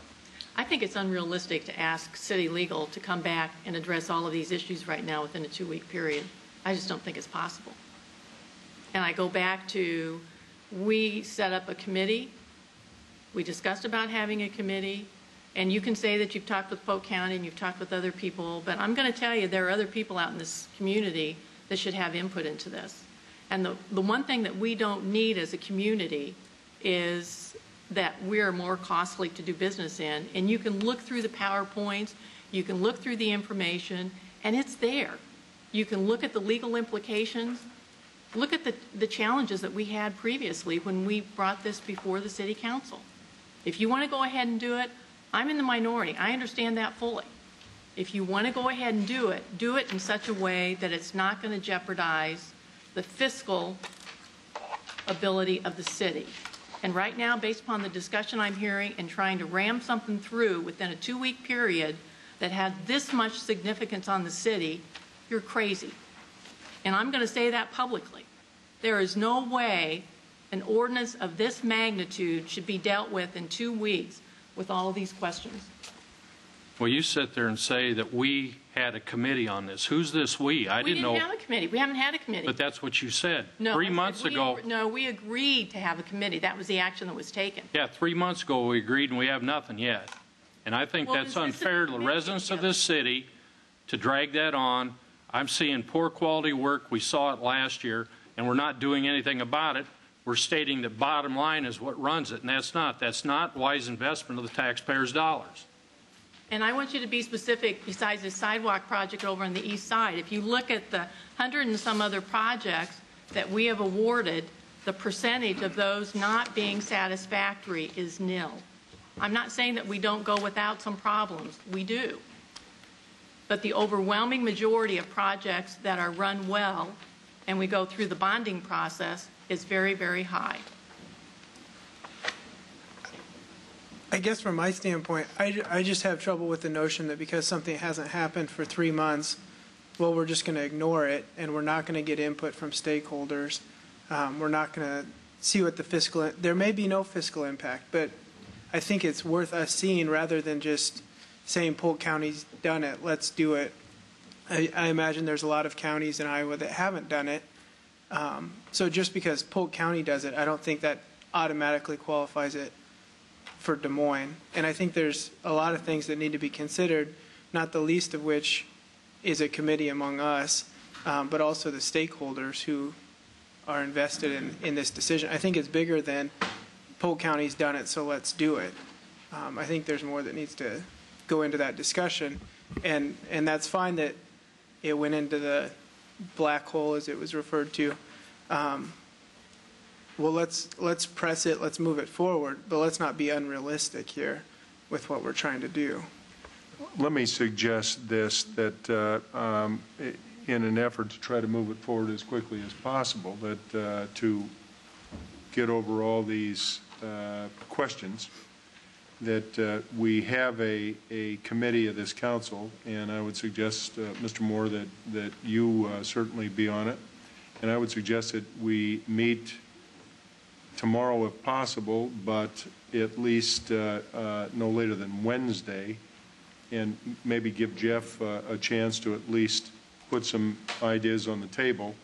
And then let's have who else would like to serve on this committee to discuss this issue. I believe I agree that I think it needs to be moved forward.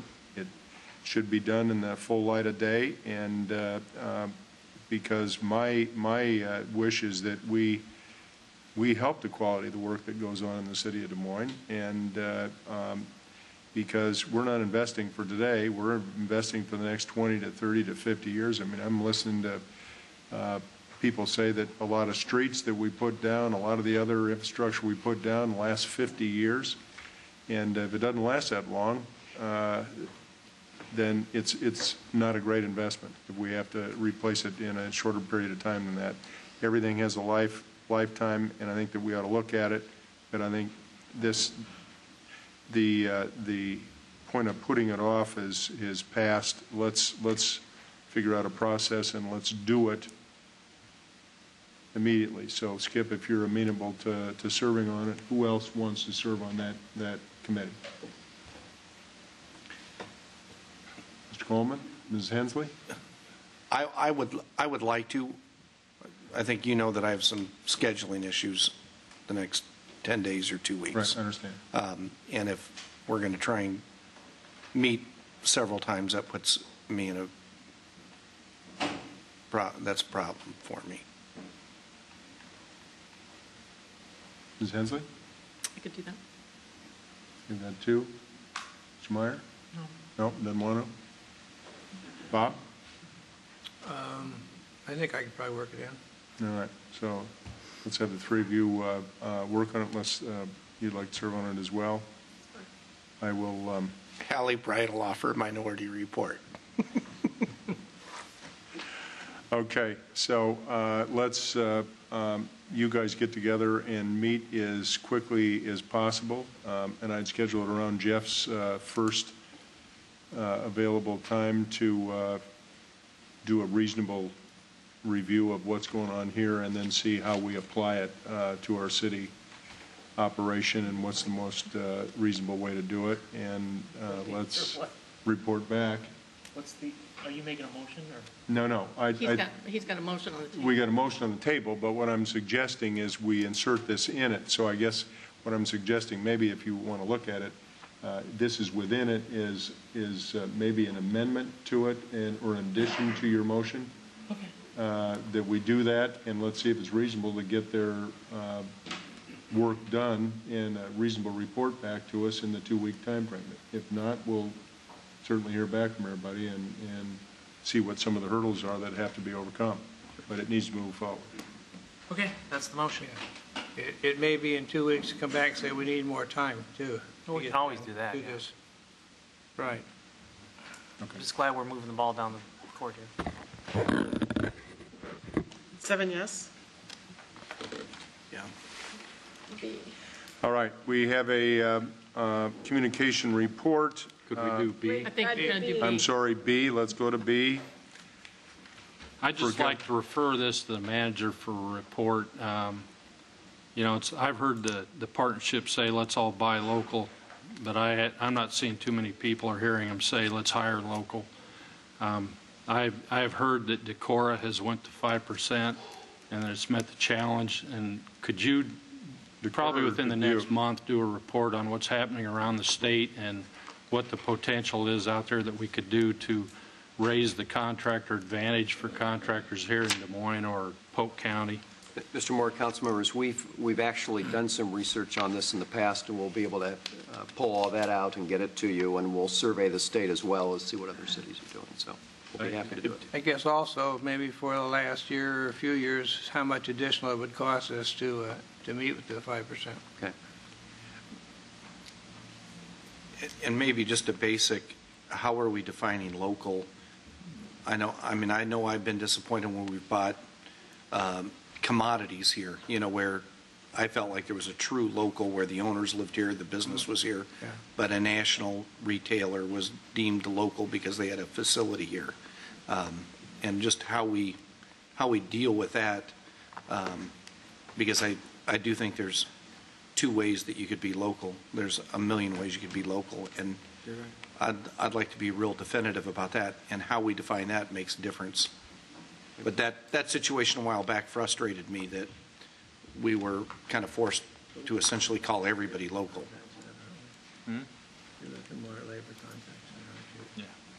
Okay, so we have a motion on B that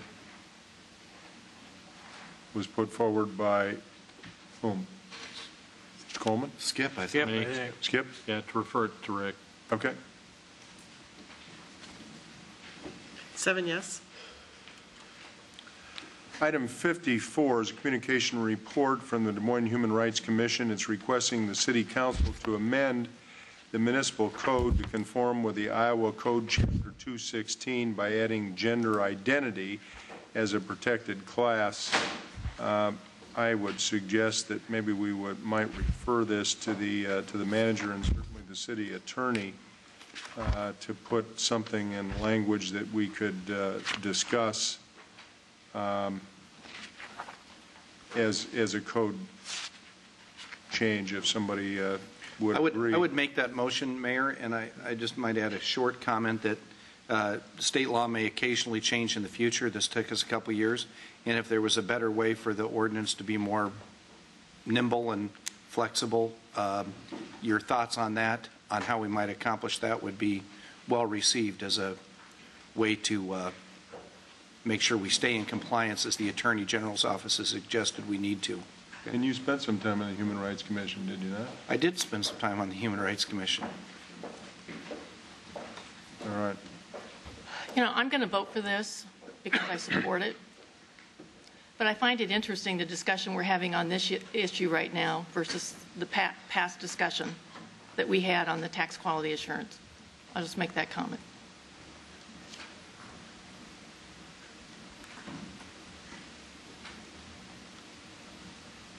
Six yes, 1 no. All right. Item 55, from Al Semple, 3201 Amherst, to speak regarding the access to the CenturyLink fiber optic cable. I sent you folks an email. My name's Al Semple. I live at 3201 Amherst Street. I've been a customer of Ma Bell for 31 years at that address. They have been telling me I can get high-speed internet at my address. Last Wednesday I was out at the mall. They told me once again that they're on the south side putting in fiber optic cable, and we would be coming to the north side soon. I've been called by somebody who works for Quest or CenturyLink and told we will not be getting fiber optic cable in my neighborhood, that Quest or CenturyLink is redlining the real estate in Des Moines, Iowa. Some people in Des Moines will be getting fiber optic cable, some people will not. And I think this is going to be detrimental to the business community if small local businesses don't have access to fiber optic cable. Google was in Des Moines, or announced Governor Branstad that they're going to give small businesses free access to websites for a year or some period of time. CenturyLink went out and has bought a company for $3.5 billion this year just to investigate the notion of cloud, whatever that is. But I can't get fiber optic cable. And they still advertise and send me advertisements saying you can sign up, just call. Well, that's a joke because you can't talk to anybody there. It's a person And they'll tell you, we're going to be on the south side, we're going to come to the north side. And then when a person from that company calls you, they say, no, you are not in the plans. And I don't think it's fair that they divide up the city as to who can get it and who can't. Okay, thanks. Good point. Manager, any comment? Mr. Mayor, council members, it is a great point. The difficulty, and Jeff could perhaps address this more than I, is that we don't really have legal authority to tell the telephone company what to do. A suggestion, and you'll want to talk about it a little bit, a suggestion would be, Mr. Mayor and Council, if you'd like to, perhaps send a letter on behalf of the Mayor and Council to the telephone company, making the point that you're making and asking them to look at expanding service in your area. It is certainly in the city's interest that these kinds of services be afforded to all of our citizens. And it used to be the case with cable TV services, when you had a franchise agreement, that authority, by the way, has been taken from us, that the city did have requirements in the franchise agreement for cable TV that it would be provided to all parts of the city. We no longer have that authority on cable TV. This obviously is not a cable TV issue, and unfortunately, we just don't have authority. But one thing you may consider doing is sending a letter to the telephone company asking them to make sure that they address these kinds of issues. And how about the as best Iowa they can. Utilities Commission as well? The same as Libby Jacobs is the commissioner of the Iowa Utility, and I would send it to her, and I would also carbon copy the legislature, because they were the ones that dealt with that a couple of years ago. And I would be very specific in the question with CenturyLink about the redlining that's being discussed here. I mean, there are rules and regulations against every other industry that goes into redlining, and I think that we need to highlight that so that people are aware of what's going on. It's my understanding that the city has to authorize digging in the right-of-way. And I would volunteer to be a non-paid citizen employee to answer any questions and give those permits to that company. We'll keep that in mind. So, thank you for your volunteering. Thank you. I think you should get an award like the young lady that was here earlier. So I'll move to refer this to the city manager's office for the drafting of the letter that would go to CenturyLink as well as the utility. We'll do it. Utility board? Yes. Okay. Sorry. 7 yes. Thank you, Al, for coming down. Item 56 is from Linda Smith of 2546 East Grand Avenue to speak regarding the actions of the Polk County Weed Commissioner. Is Linda here? Well, let's... I'll move to receive and file. I think she really was about the inaction of the Polk County Weed Commissioner, really. And we'll receive and file that comment as well. 7 yes.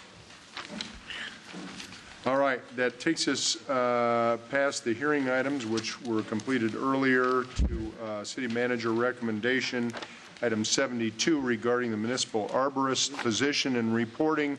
A is the first consideration of an ordinance repealing section 122-2 of the municipal code, council communication number 11-583. Is there anyone in the audience to speak on this? Mr. Mayor and members of the council and Mr. City Manager, I'm quite confused about what you're trying to do here.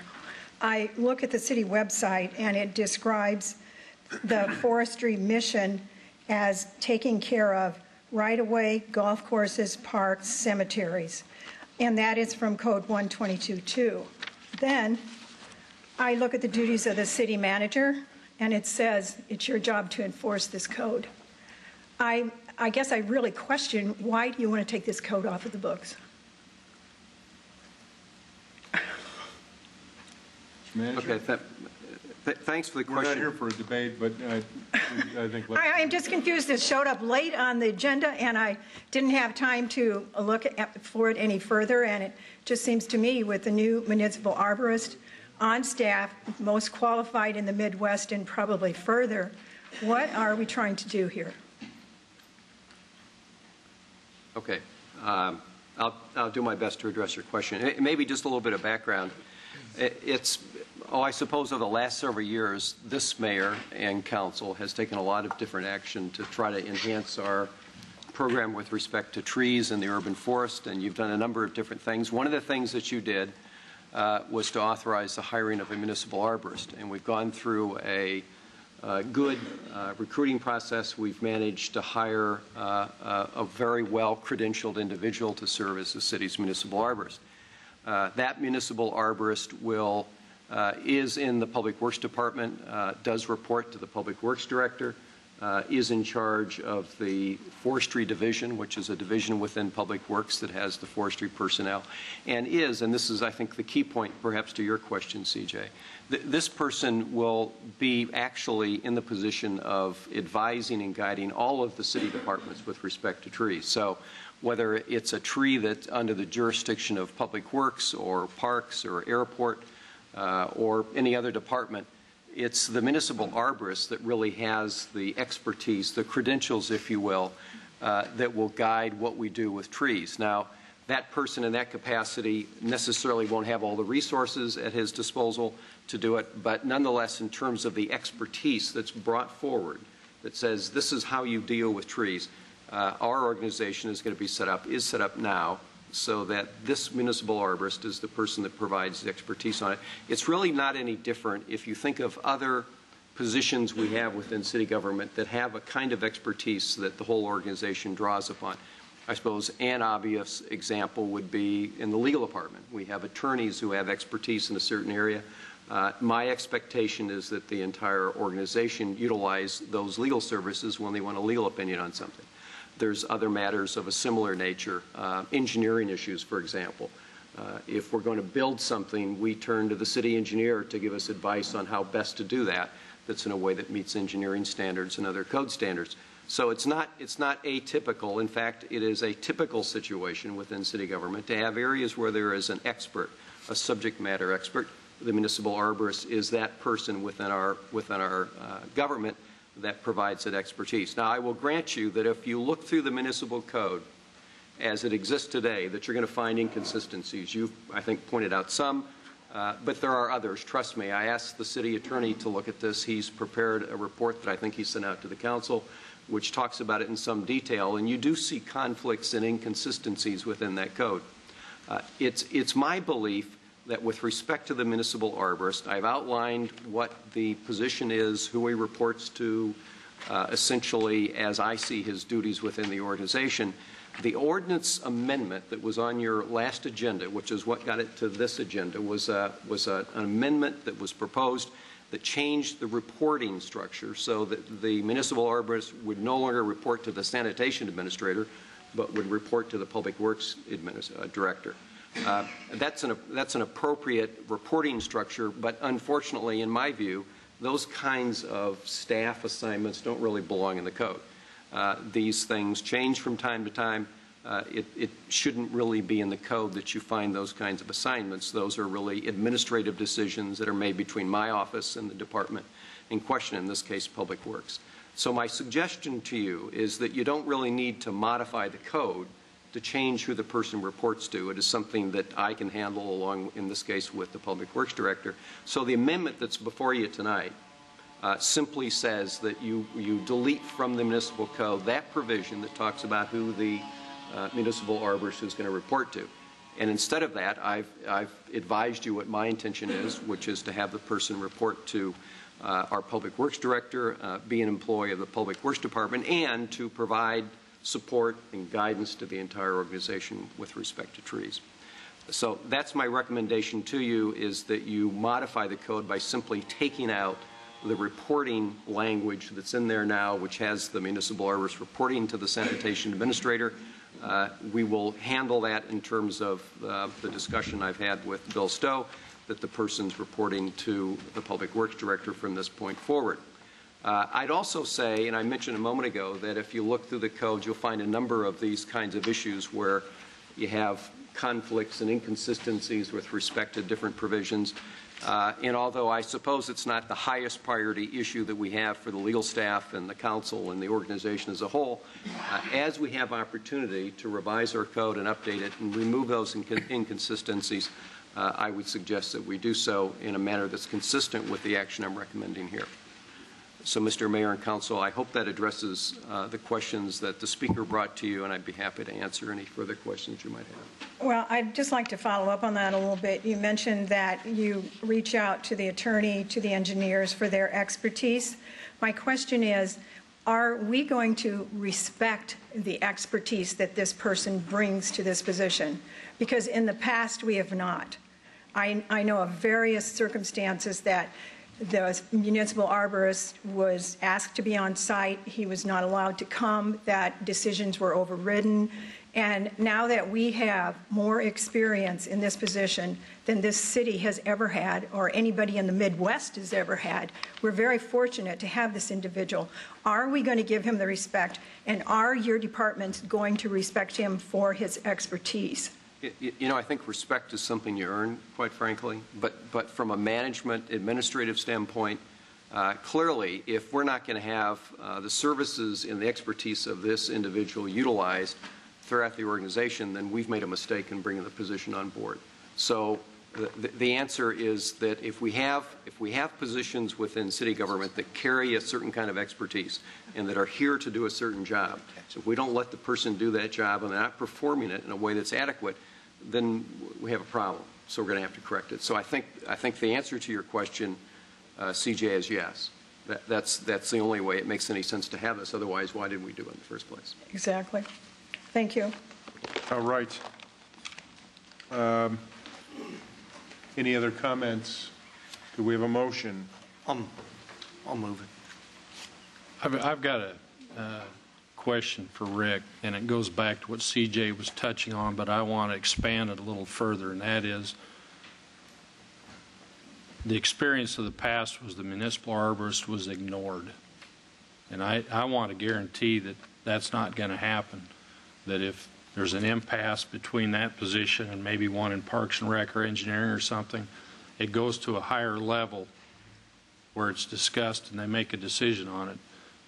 When there was a ban put on ash trees and that was ignored by other departments and they continued planting them, that's just one small example of what happened. And recently there's a lawn chemical. It's been discovered that it is killing trees across the country. If the municipal arborist had notified, let's say Parks and Rec, said I'm putting a ban on this chemical, stop using it if you've got it. We don't want them to ignore that. We want them to go back to what CJ said, respect it, and get hold and say what's going on. There is a lawn chemical that was just banned by the federal government last week that is doing this. Mr. Moore, council members, I tried to answer the question for CJ, and it's really the same, I would say to you, Mr. Moore, and that is that if you have a position like this and their opinions aren't respected, then there's something wrong. Now, when there's disputes, and there's obviously disputes among and between departments, there is a system here to resolve those disputes that go through the department directors. They ultimately end up in my office. It's a policy matter. It ends up at this table, and that would be the case here as well. Thank you. Can I just add, and I'm supportive of the motion here, but I think that on these issues, and I'm glad to hear you say that, City Manager, that there is a policy in place. The buck stops with this guy to my left. This guy. It stops with the City Manager. Because I was going to vote He's no. the one that makes decisions on administration. He's the one that deals with these issues. Those are not the issues that this council should be dealing with. We're a policy-making body. And I think that we've made the mistake of getting into some operation issues here. If we're not happy with what's going on, then we deal with it with the city manager. Okay. It's not getting any. 7 yes.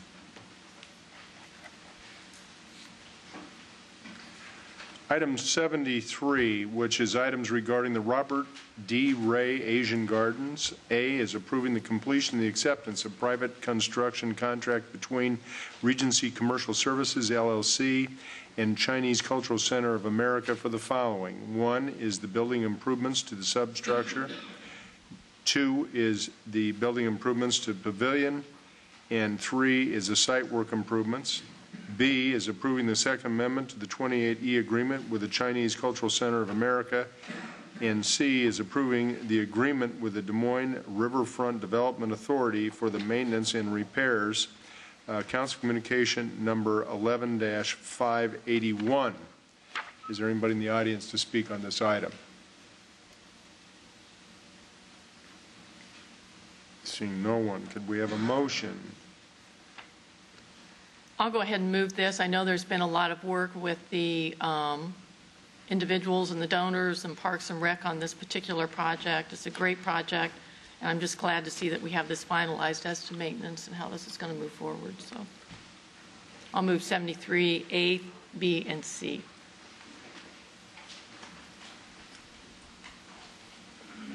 Seven yes. 74 is a preliminary design for the Grand Avenue over the Walnut Creek Bridge Replacement Project with a sidewalk only on the south side of the bridge and 2 left turn lanes, and an enhanced pedestrian crossing east of the bridge, and authorization to proceed with the final design. Council Communication number 11-539.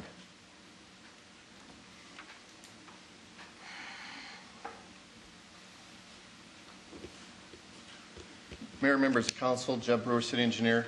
Tonight before you is an action to decide on the final configuration for the Grand Avenue Bridge over Walnut Creek.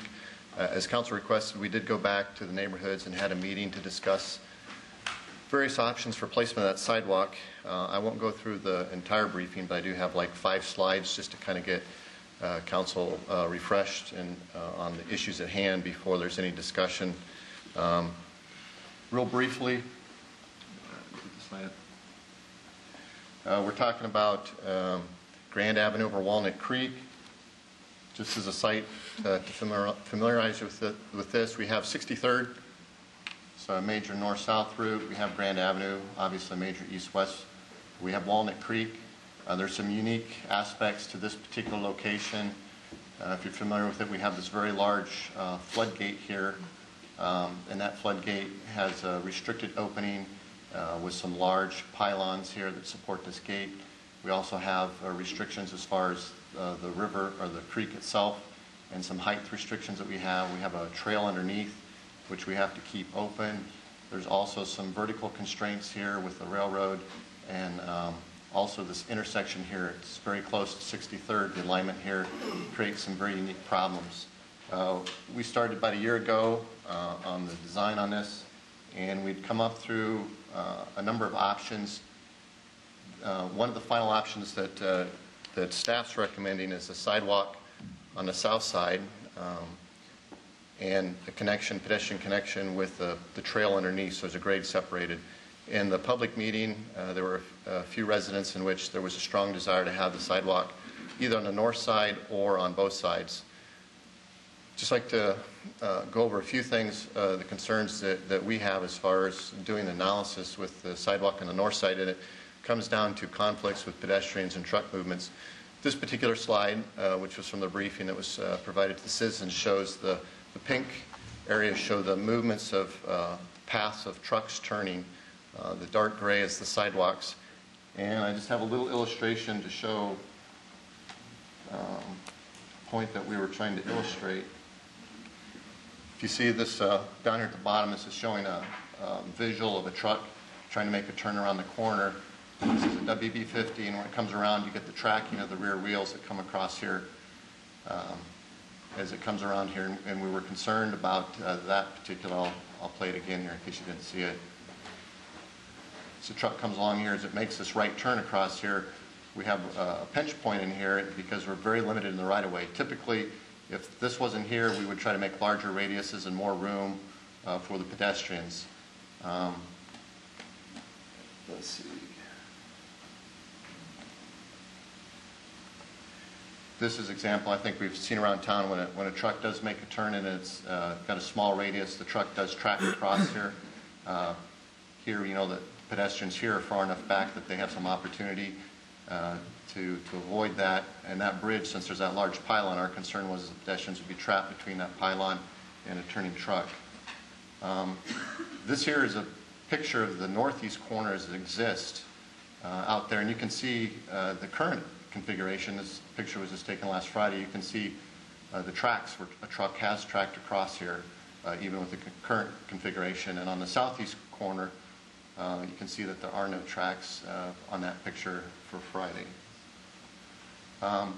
Just to give an appreciation of our concern with the sidewalk on the north side in this conflict point, this kind of illustrates when you would be crossing 63rd here, the lights would be green for the east-west traffic. A pedestrian would be standing here. They'd have the walk arrow, so it would be cleared for them to cross. This is a picture of a pedestrian. They'd be looking to the west.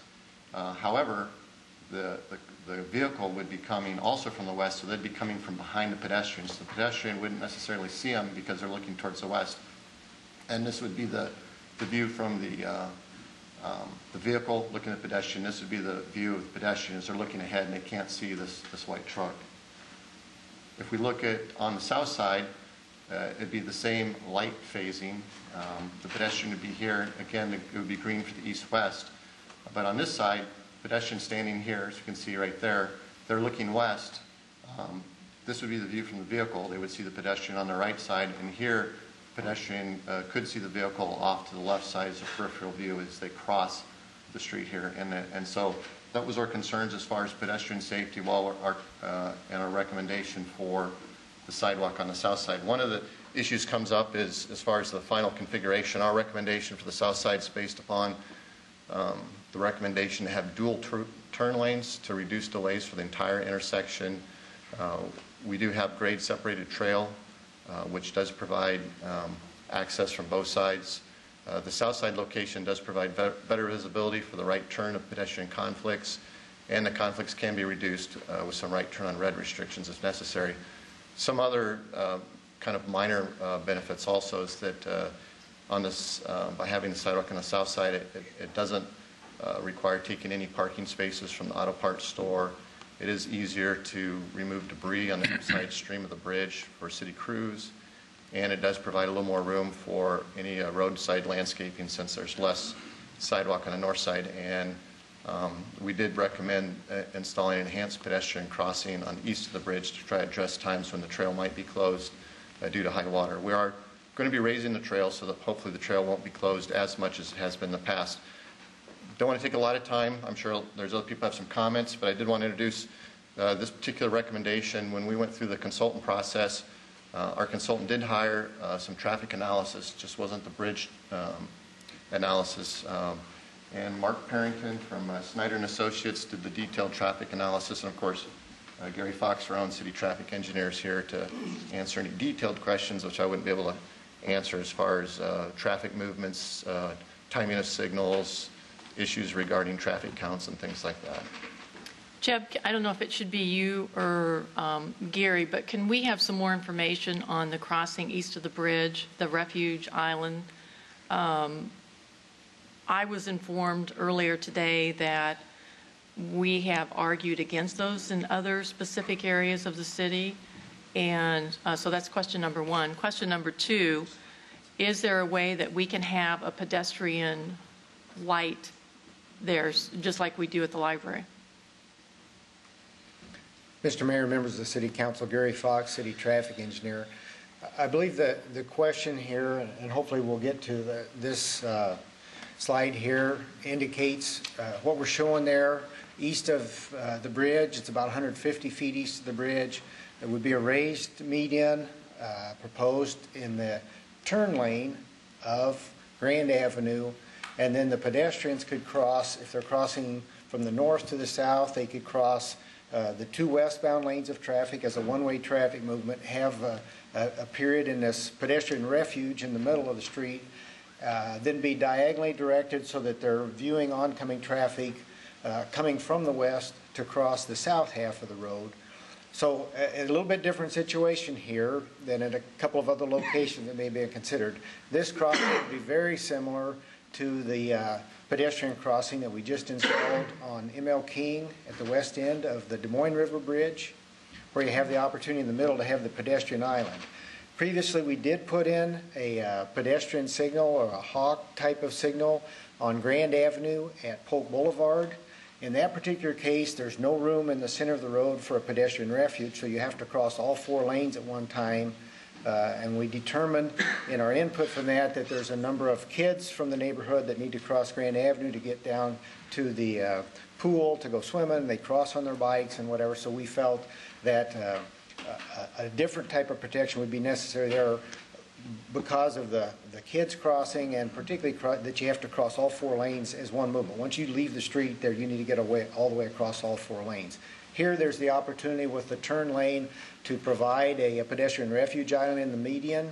This is a fairly new technique that's been come around as some of the traffic calming and things throughout the United States, and had very good safety results with reducing the potential for pedestrian collisions here. So it really depends on the particulars at each individual location as what can or may not work as well as some other places. So we believe we've been pretty consistent with our recommendations on the types of pedestrian crossings that should be used at different locations. You know, in some parts of the country, they actually have fences around them that direct you as to where you walk. So is this something that we would be looking at, or is it just higher curbs there? Typically, we wouldn't try to put the fence in the median. I'm aware that that's done sometimes because pedestrians tend to have a mind of their own. One of the most notorious places for pedestrian crossings is where you have college campuses and major roadways that go through them. So I know there are some times they put fences to absolutely control where those college students will cross the street because they tend to cross wherever they want to. So we're not proposing that right here, the raised curb, and then direct them through the ADA walkway through that curb to help orient their vision to any oncoming traffic, and we believe that'll be a safe and enhanced way to cross the street as a pedestrian. Gary, can I ask a couple of questions? I would have to admit to you that I've been going by this particular intersection not quite as long as that bridge has been there, but certainly a long time. And I've used the sidewalk on both sides of that street, and also is a citizen making occasional left turns from Grand onto 63rd. I'm seeing the stacking that you have there. Do you anticipate, I mean, I see them lined up all the way back to 60th Street sometimes to make that turn. And you're going to put that kind of a pedestrian enhanced crossing thing there that protects them, and I'm assuming now they've got to drive around that rather than over it. That's one question that I have to have you resolve for me. And what's your history on the north side, just for my education, of how many pedestrians have actually been hit with the movement that you're talking about, of pedestrians on the north side of that street with trucks taking a right off of Grand Avenue from the westbound lane into the northbound lane? Is that enhanced little demonstration that Jeb had earlier would indicate? Do you have some history that would tell me that we've been whacking customers and pedestrians? Well, to the best of my knowledge, we've not had that situation occur. As you're aware, when you have a pedestrian accident involving a truck, it tends to be an extremely severe one, often resulting in fatal injuries to the pedestrian. So to the best of my knowledge, that's not happened there. Just for a little bit of perspective on traffic crashes and rates that you have to deal with, it's not a matter of getting to 99% or 99.9% success rate. Our typical crash rates, if we have 1 per million entering vehicles, a crash occurring one time for every million entering vehicles, whether that includes pedestrians, but vehicle crashes, that's about average. If you get more than 1 per million, you're starting to get into kind of a high crash location that you need to try to take safety measures for. So it's not something that happens very often, but the potential severity, if a turning truck doesn't see and runs over a pedestrian, it's very likely that pedestrian will get killed in that kind of a crash. So it's not something that happens a lot, but the concern is that it would be a very severe accident. The other question regarding the placement of that island, I'm pretty familiar with that, and a lot of it is a backup of through vehicles there. What tends to happen now is traffic that wants to make the left turn pulls out into what's the two-way left turn lane, plays a little bit of chicken going down way beyond where they're supposed to pull into the actual left turn lane at 63rd Street, potentially in conflict with eastbound vehicles that might want to turn left at 60th Street or to go to McDonald's. And so this will clarify that. The vehicles turning left need to go past this island and get into the two left turn lanes to make the left turn. We have looked in the future traffic volumes as it's proposed that it would likely increase with normal traffic growth that would occur by the year 2035. If we have a single left turn lane on Grand Avenue Bridge, the backup for that left turn queue would be to about 60th Street or to about 62nd Street by McDonald's, a little over 500 feet, and it's about 280 feet with the dual left turn lanes. And so that information covers that enhanced pedestrian crossing that is recommended here? Which? The backup, if there were a single lane, that would not be in there. With this to come, if there were sidewalks on both sides, you would not put this enhanced pedestrian crossing east of the bridge.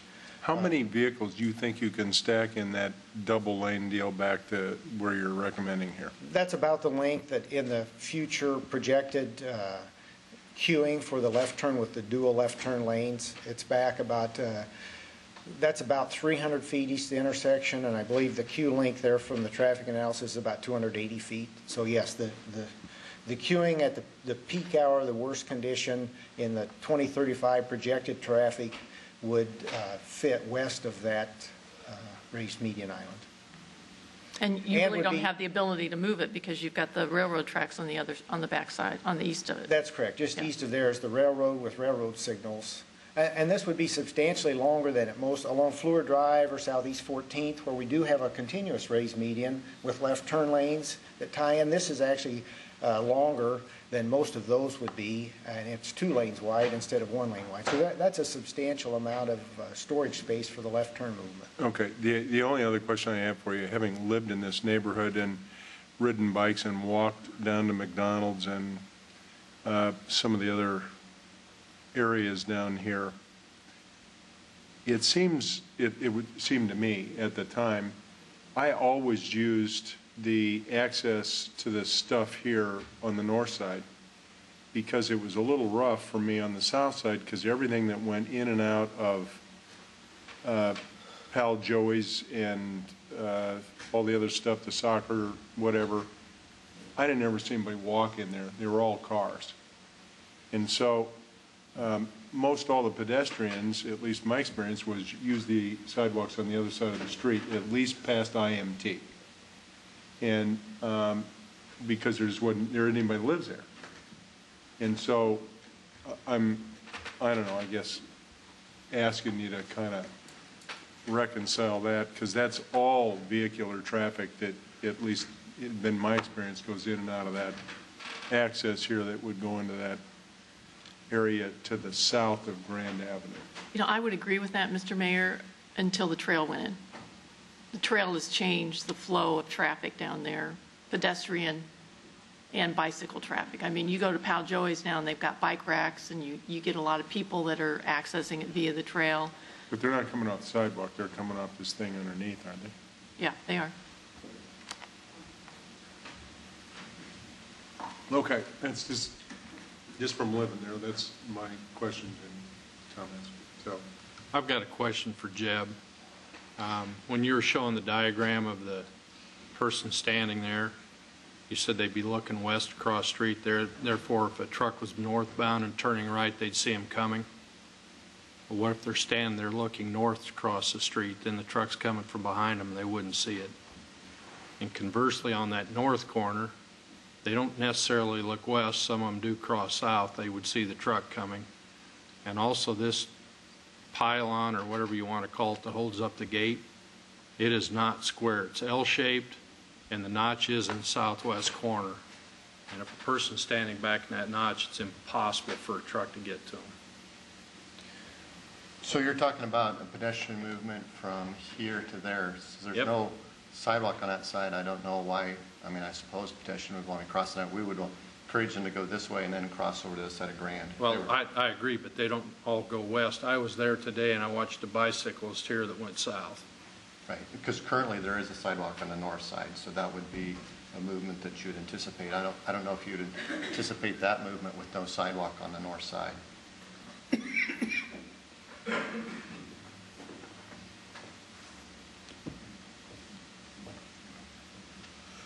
Thank you. All right, we've had sort of a staff presentation of their recommendation. Are there any comments from anybody in the audience about this? Yes, sir. Hi, my name's Bill Nassif, and I live at 5708 Pleasant Drive. I'm also a immediate past president of Waterbury Neighborhood Association, and I'm currently on the board of directors.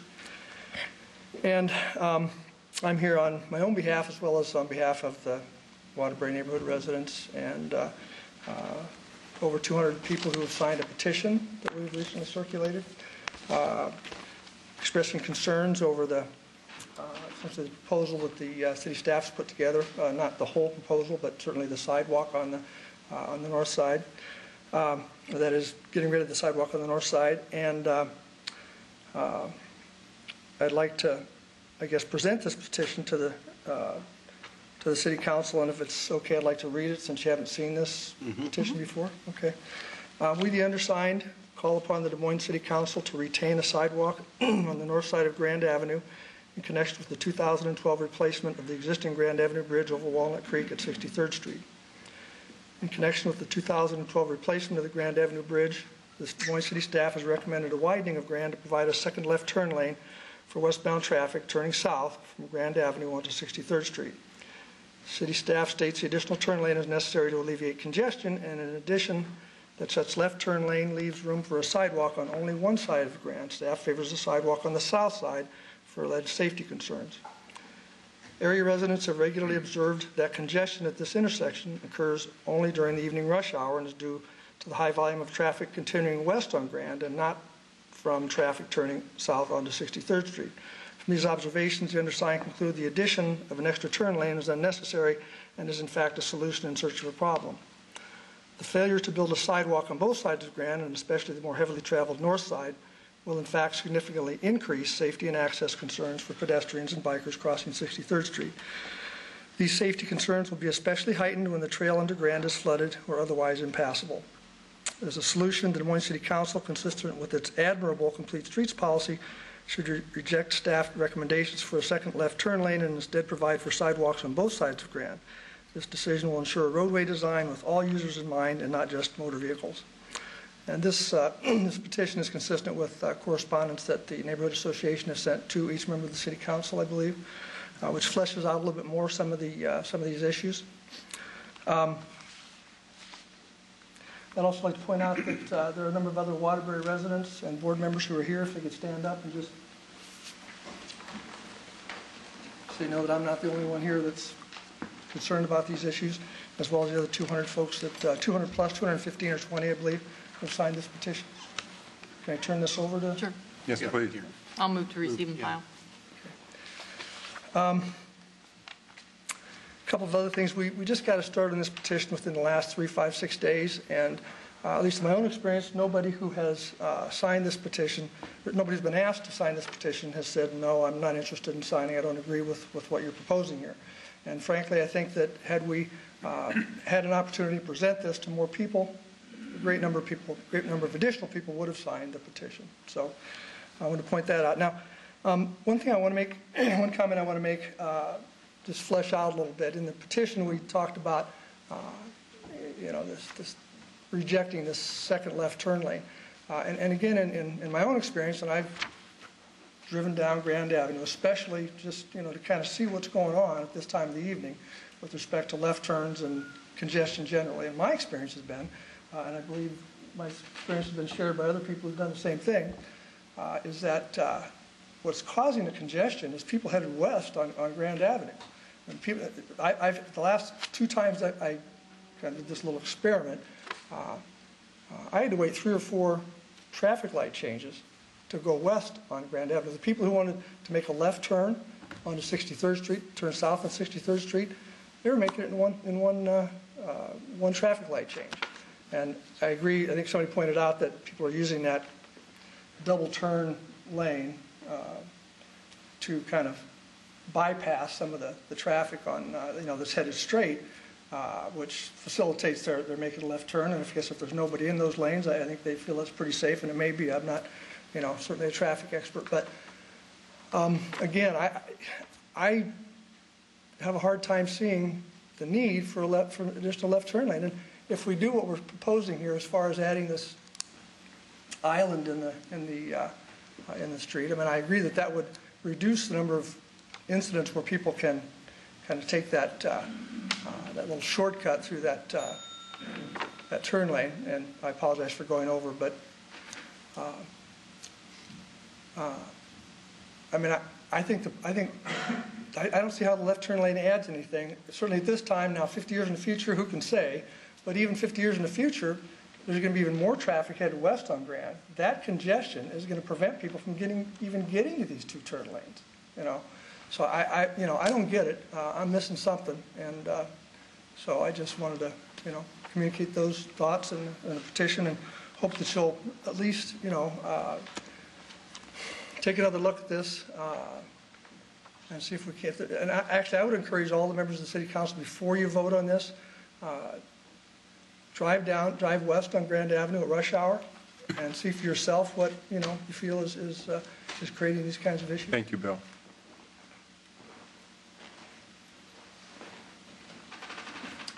Hello, I'm Brian Bunton. I live at 658 56th Street. I'm the president of the Waterbury Neighborhood Association. I just kind of want to reiterate some of the things that Bill just said. I mean, we disagree with this proposal. One thing that I overheard the city staff say was that by 2030 something, we're going to need this second turn lane. Well, right now we need it for walking and riding our bikes, and that's something that we need now. And we will continue to need that all the way up until 2030 and beyond. So we disagree that that it's necessary to have a second left turn lane there. We feel like it's definitely going to be a lot safer with the north sidewalk. If the trail's flooded and you're coming from the north and you want to say go to Wendy's or something on a business on the north side of Grand and west Des Moines, you'd have to cross 3 streets. You'd have to cross Grand to go south, then cross a bridge, then you have to cross 63rd, and then you have to cross Grand again going north. The complete streets concept, this is something we really like. As residents, I think it's a great idea. Let's go with it. It's a good thing. Let's make this bridge friendly for pedestrians. I think it's a good idea. The traffic counts, again, I touched on that, but yeah, maybe in the future we might need this lane. A lot can happen between now and 2030. Who knows? Maybe the flood wall is going to collapse by then. We'll put in a new bridge. So let's go with what we need now. And that basically summarizes our comments. I do want to thank the city staff. They've been very professional when we've worked with them. They have held several meetings on this, and we do appreciate that. So thank you. Thank you, Brian. Mayor, Councilman, and staff, my name is Mark Cooper. I live at 5811 Walnut Hill Avenue, and I am a past president of the Waterbury Neighborhood Association. It wasn't until the last meeting that we had with staff, engineering staff, that they brought up the subject of safety. And I'm all about safety. I've always been about safety in the workplace, about safety in my neighborhood, and it is an important issue. I found it kind of strange that it wasn't brought up until the very last meeting we had with them, and then tonight we hear about kids and all that kind of stuff, and that's great.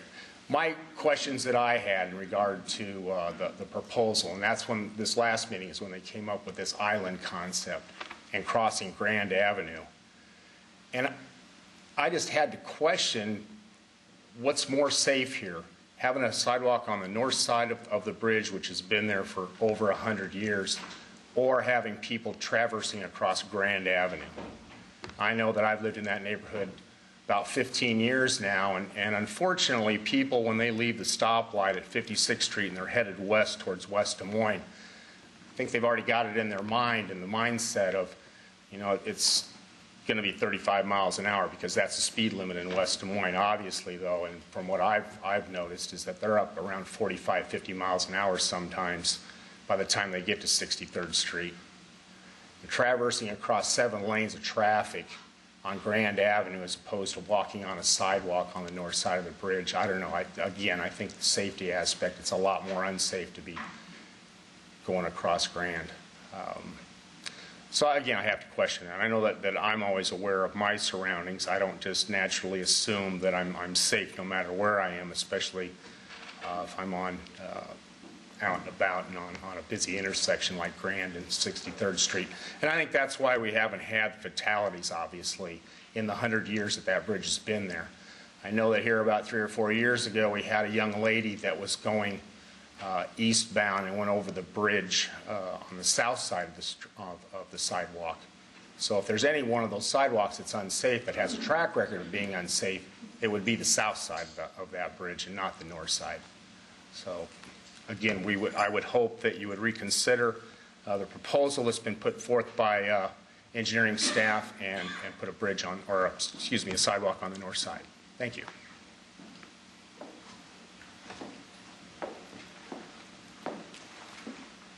Hello, William Brown, 6055 North Waterbury. It seems like everyone's a past president of the Waterbury Neighborhood Association. I am as well.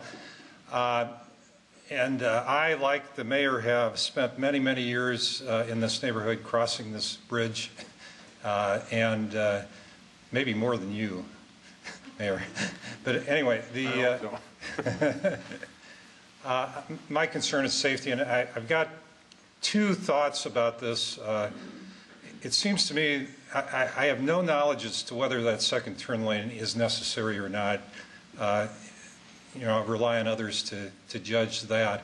But it seems like there's kind of a false choice here, that the floodgates appear to be immovable and unchangeable under this plan, which is what is necessitating eliminating one of the sidewalks in order to gain that left turn lane. Now, I don't know if that is true or not, but I would ask the engineers and the designers to evaluate that. And possibly, it may be possible to widen and have the second turn lane as well as the north side sidewalk. Possibly it's a cost issue, I'm not sure. But I think that at least needs to be considered. It was not considered from what I can tell from the discussion so far. The second thing I would mention is that I do agree with Councilman Hensley that there has been a change in pedestrian traffic because of the trail. However, you have 2 different types of pedestrian traffic along Grand Avenue. You have the traffic on the trail, and then you have the traffic on the street. They're 2 functionally different groups of people doing different things and using the city amenities for different reasons. And so it's hard for me to believe that you're going to have many people that are going to that are on that surface and not trailed pedestrian traffic, that they're going to then go use the trail in order to get underneath Grand Avenue. The reality is anyone up there that is not on the trail is going to use the crosswalk instead. And I share Mark Cooper's viewpoint that it is unlikely, seems to me, that the crosswalk will be safer than a north side sidewalk. So I support the proposal to reject the plans and have a north side sidewalk. Thank you. I'm back. C.J. Stevens, 4900 Woodland Avenue. I just have a couple questions.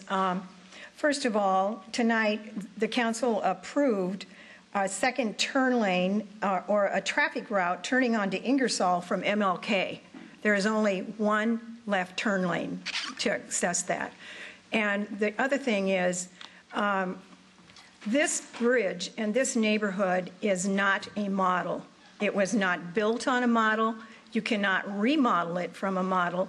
You have to actually experience it. And for that reason, I think it takes more than a camera taking a picture of what's happening for a few hours at that intersection. It takes more than just studying pictures. You have to experience this bridge, this crossing, this traffic, this trail when it's flooded, the movement of the people. You can't get that from books. You have to experience it. So I ask you that. And the other thing I think that has not been addressed is with these islands here, how does that affect snow removal? We do still live in Iowa. And I haven't heard anybody address that. And so we're talking about this island effect, which probably won't even be available for about 50% of the year. And the other thing that could be, I noticed that the engineer suggested that they could put a no left turn light, a no right turn light on one side of the street.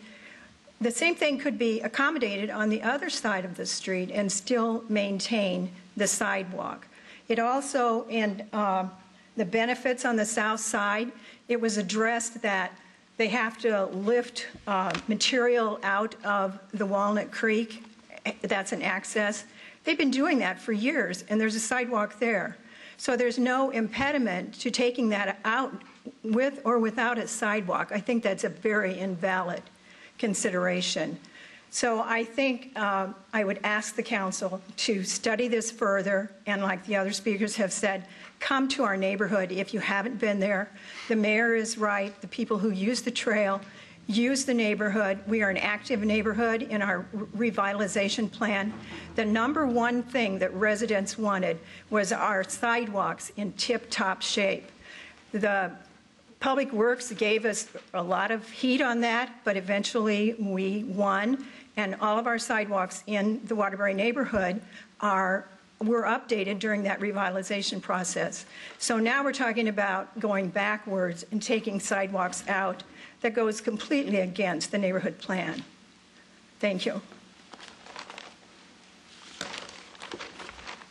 Mr. Coleman.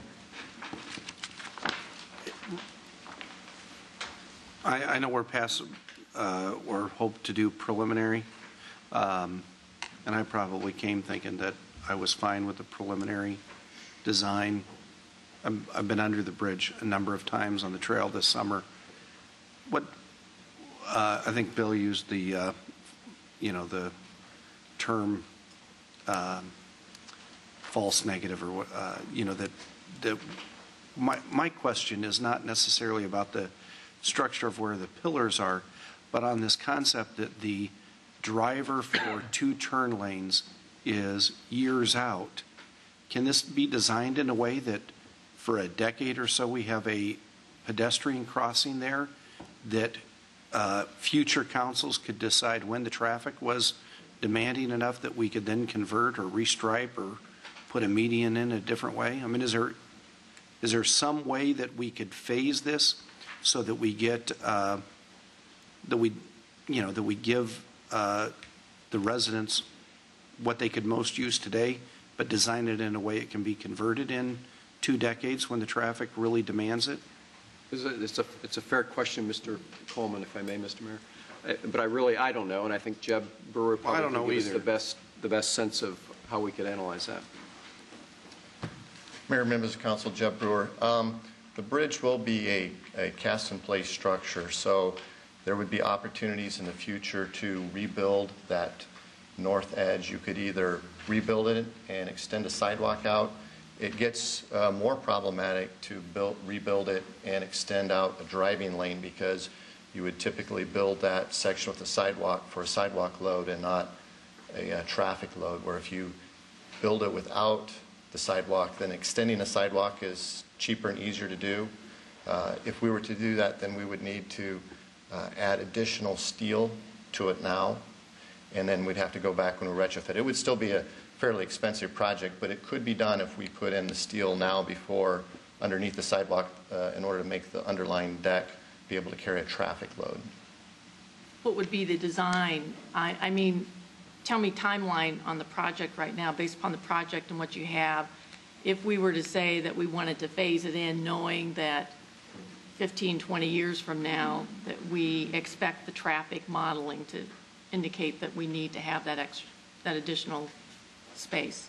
How much would it cost? No, the timeline. To get to bid. To get to bid, oh, for the current project. Is that what you mean? Well, to get to the bid for the current project, but if we were to change this concept here, would there be a timing problem, and what would be the additional cost? It would require some additional design, so we're probably looking 60 days delay. We'd just move it back on the DOT's bid schedule. It would be very tight to see if we could get it done next year, but we could work with the consultant and see the concept. I think what you're saying, the concept is to build one left turn lane with sidewalks on both sides, with building this bridge with additional steel in it so that it could, in the future, be widened for an additional turn lane. Without having to redo the bridge? Well, you'd still have to redo the bridge. I mean, the bridge structure wouldn't be there. But it would be minimal in the overall scheme of things. Or you might take doable. It'd be doable. Or maybe in 15 years, you might take out the sidewalk to make enough room. A turn lane. To make the turn. I'm way over my pay grade here. Yeah. You could do that. You probably wouldn't do it. I would say it probably wouldn't be done for 25 years or 30 years because you probably wouldn't want to do that until it needed to be redecked, just because you'd want to take advantages of having to redeck the bridge as far as cost efficiencies, because you're still talking hundreds of thousands of dollars to do it. And it would not be participating in any kind of federal program. It would be city funds. We've got $1 million of DOT funds on this particular bridge, so we have to meet certain requirements in order to make access to that funds. But it certainly would we could be done. jeopardize any of those funding streams? Well, any plan that we put forward to them is going to have to meet minimum standards. So we would do, we would advocate strongly for whatever plan puts forward and try to convince the DOT that it is a reasonable solution. Jeb, could I ask you a little bit about that?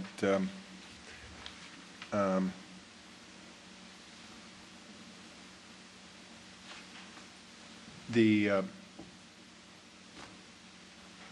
notion that at some point in the next, by 2030, we need to have these additional turn lanes and some other things that are happening here.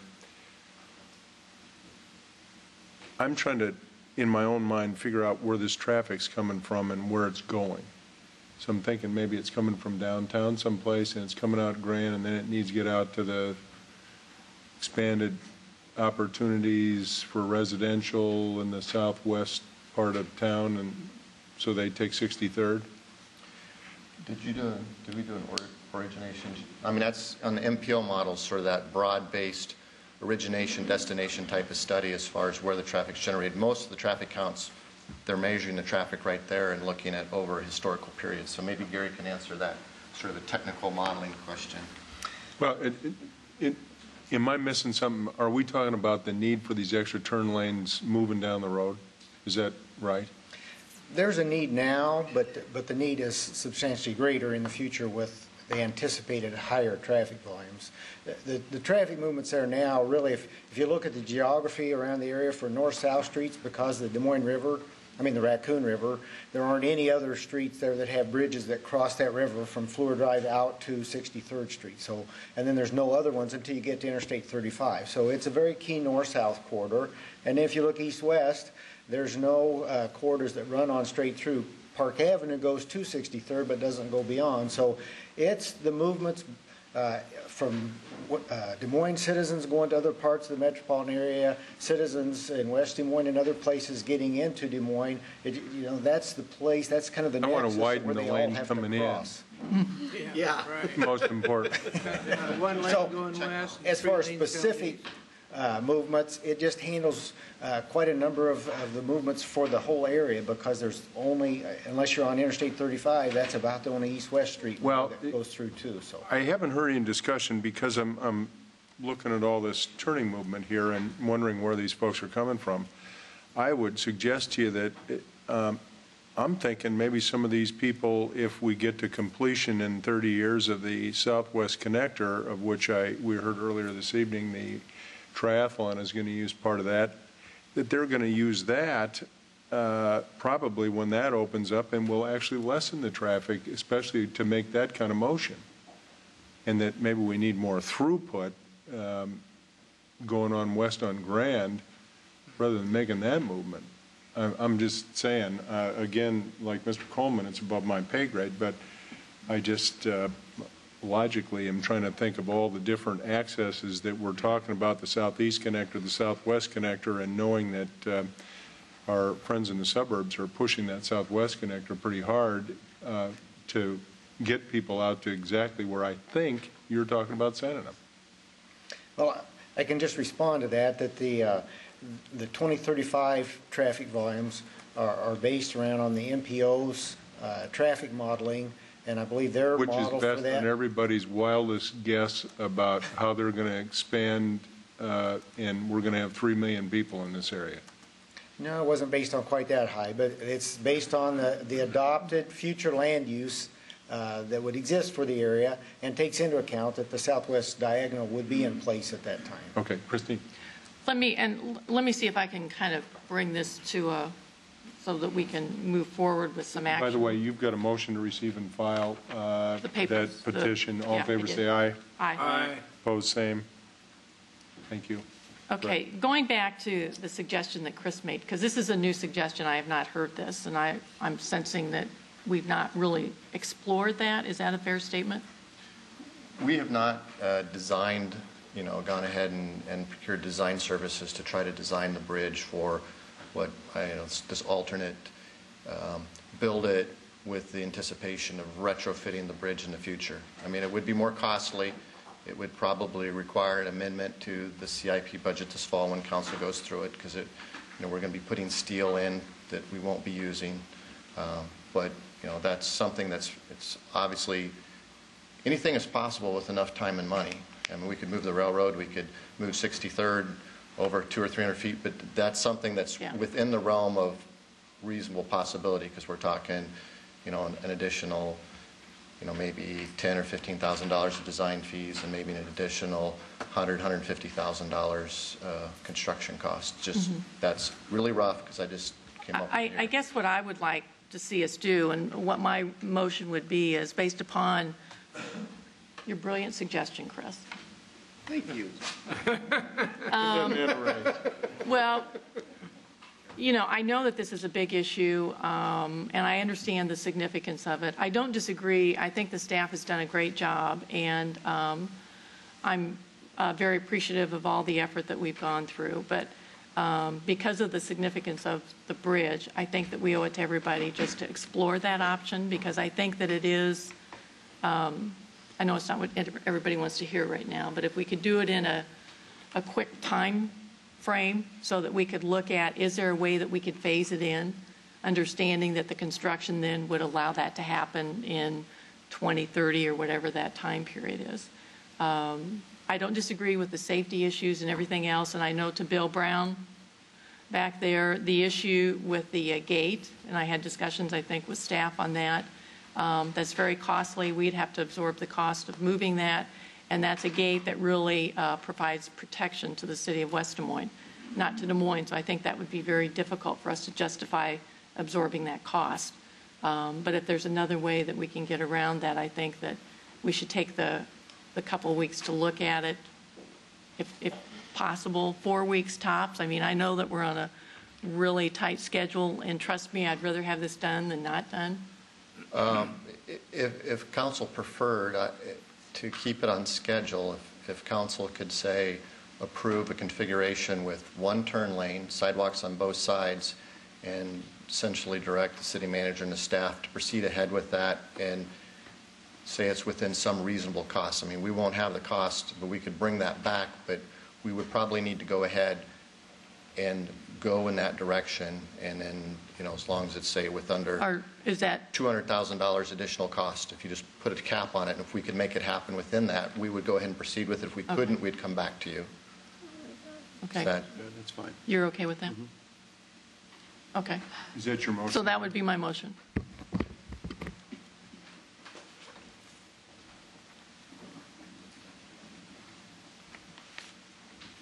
Seven yes. Thank all of you from the neighborhood for coming down. Appreciate your input. Let's move ahead. Item 75, recommendation regarding the creation of an urban renewal area and tax increment district for the Ingersoll Avenue commercial area, Council Communication number 11-567. Anybody here to speak on that? Or Christine, did you want to make a comment on it? Or move it? Yeah, sorry. I've had so much tonight.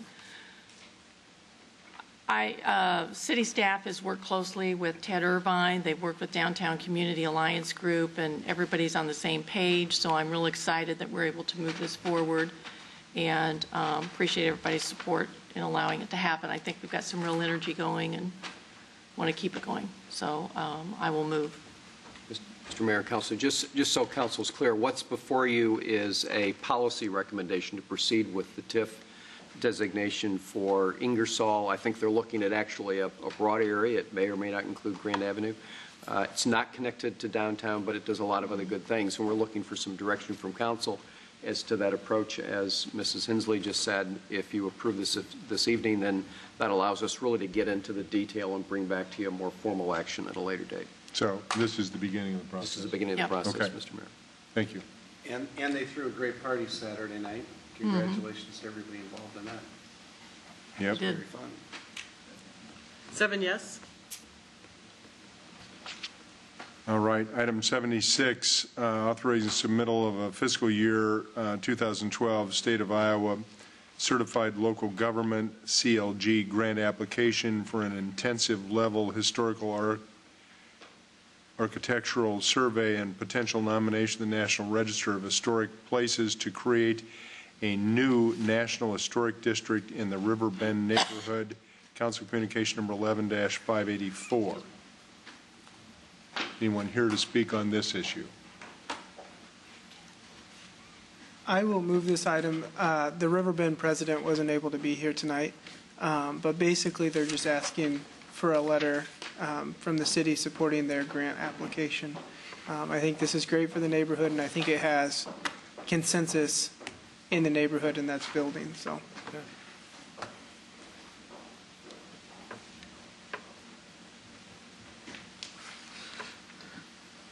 Seven yes.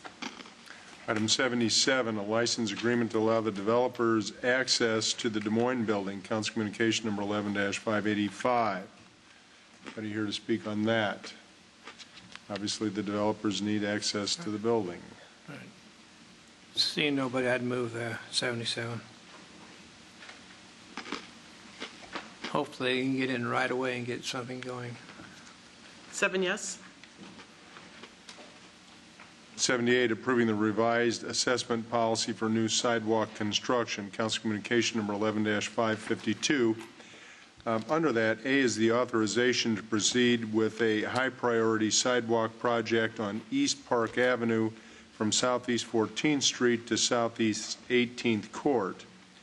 B is an authorization to proceed with an assessed sidewalk project on East Sheridan Avenue from East 27th Street and Boyd Street. Question I guess I have to, should we take these separately? Mr. Mayor, could I yes, please. comment, please? This item is on your agenda at your request at an earlier workshop to relook at our policy for paying for sidewalks. And if you recall, you asked us to look at a policy that would allow for sidewalks to be installed without assessment. The engineering staff has put together a recommendation which allows you to do just that.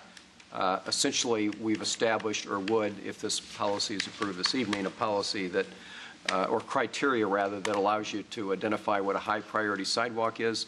That criteria is outlined in the blue letter. We've applied it to two of the projects that you have submitted to us. First is on East Park Avenue from Southeast 14th to Southeast 18th Court. We found that that particular sidewalk qualifies as a high priority project, and if you authorize us to proceed, we would do so without contemplating assessment for that particular improvement. The second one, authorization, has to do with East Sheridan Avenue. I had an occasion to talk with Mr. Moore and Mr. Mahaffey earlier this evening, and perhaps they would like to jump in here. The recommendation was to proceed with assessment, but I think they have an alternative view, which I think would be better. So perhaps, Mr. Moore, I could turn it back to you on that one. I'd prefer to refer B back to the city manager. I think it was misconstrued how much sidewalk we need there. The individual that's legally blind and confined to wheelchairs is only about 3 or 4 doors off of Hubble Avenue, and we would not need to go all the way to East 25th. That's probably another quarter mile. And I think if we could get them up to Hubble Avenue and then up to where I think it's East 27th at the bank, if they could get across there, they'd be able to traverse down to East 29th and catch the bus there. So I think we could do that as a high priority if we took a look at it and wouldn't have to do any assessment. If your motion is along those lines, then we'll come back to you with further recommendation on East Sheridan along those lines. I'll move as part of the same motion to approve 78A as written, and appreciate everybody's work on it, Skip bringing it back, and the city manager and everybody on staff. It's really, really important piece of sidewalk that should have been put in a long time ago, and I'm glad it's getting done. Been batting that thing around since I've been on the council. 7 yes. All right, that completes the original agenda. There's a few extra items that were thrown on by various council members after the deadline. And the first one is supporting of the intent of the Des Moines Area Community College DMAC to locate at the Southridge Mall, and for the City Council to work with mall ownership and various entities to pursue a repurposing of the Southridge Mall and the space, I believe, that has been selected for this. And the sponsor here is Councilmember Meyer. Council Communication number 11-582. Is there anyone in the audience to discuss this? I think Mr. Pritchard's here. Would you like to speak, Stephen?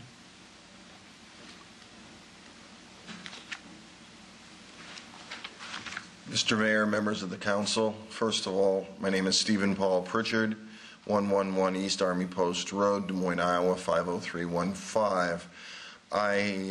First of all, Mr. Mayor, I would like to thank you and Councilman Meyer for presenting a certificate to my wife and I. I know you couldn't be there that day due to other circumstances. But again, thank you, and thank the City Council for the certificate that was presented to my wife and myself at Pritchard's Book Cafe and Bookstore. Within the last year and a half, my wife and I have owned Pritchard's Book Cafe at Southridge Mall.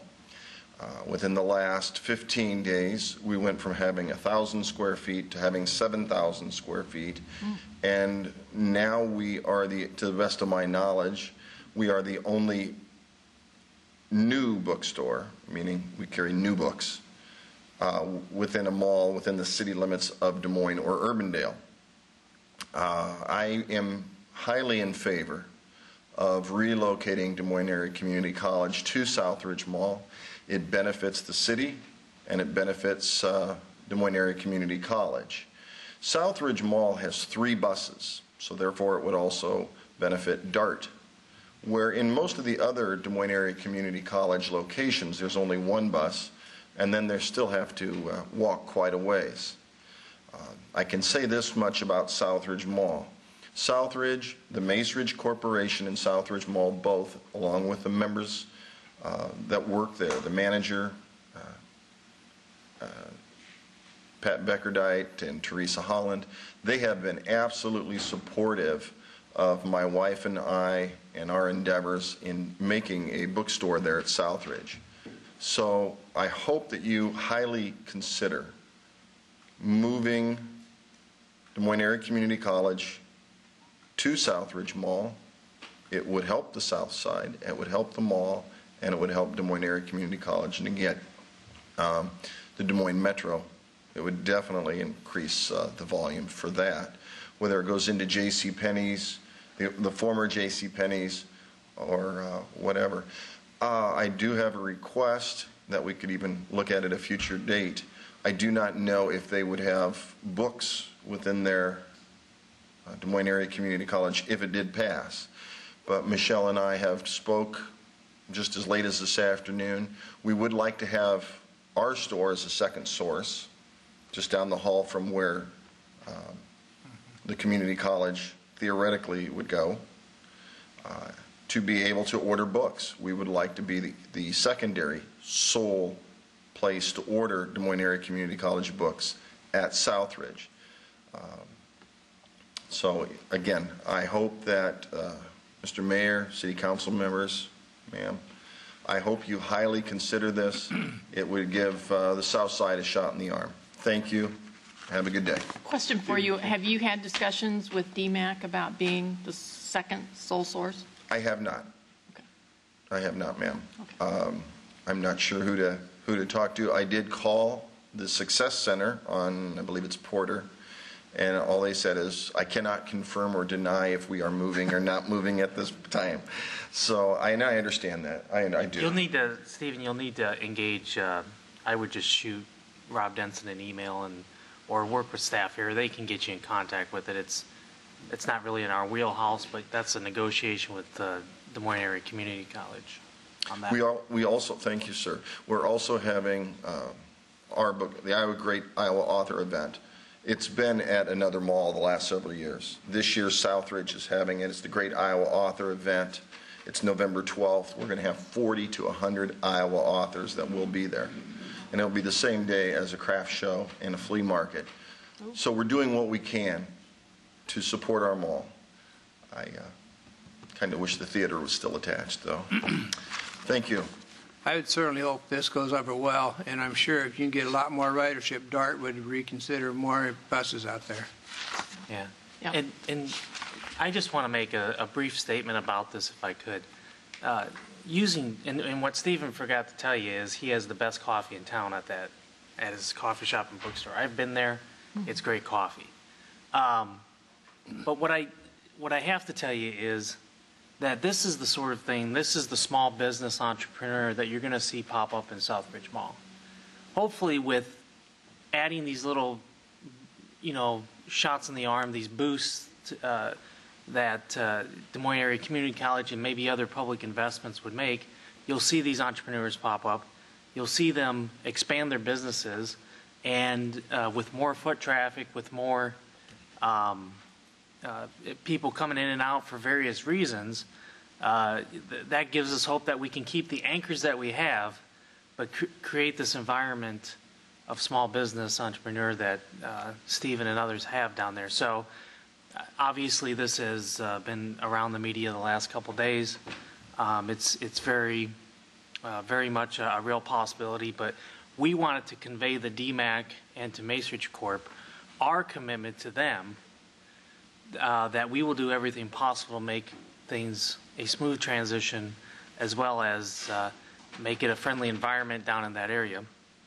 In addition to this motion, I'd like to also add two additions to it. One is that my conversations with the new library director were very fruitful the other day, and I'd like to add to this motion that we continue to explore putting a library in Southridge Mall. I don't know if you know this, but I don't have one in my ward. And Really? You mean moving the one from Porter? no, not necessarily. Just an addition. And then We could do that.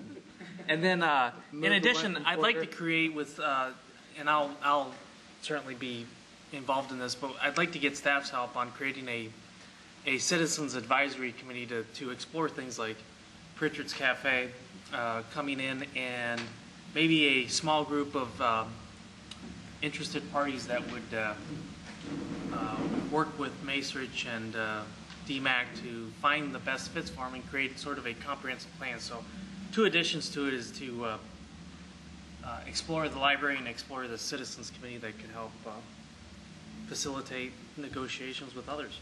Any way I can be of help, council, I'd be more than happy to volunteer. September 27th, we're having an open house for the South Side as well. The Brain Tumor Walk will be there on September 27th, and then the next month will be the breast cancer awareness. Thanks for coming, Steve. Stephen, Thank you, Mr. Mayor. Thank you, Brett.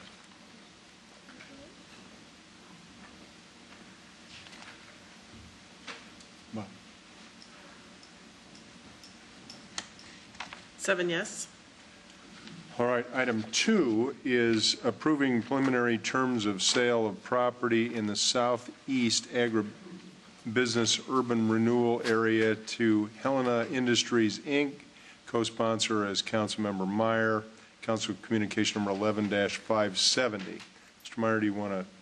Thank you, Mayor. I'll just mention briefly, thank Rita Connor and the people in Economic Development for working on this. This is an important expansion within the Agri-Merchant Park. Helena is out of growth space there.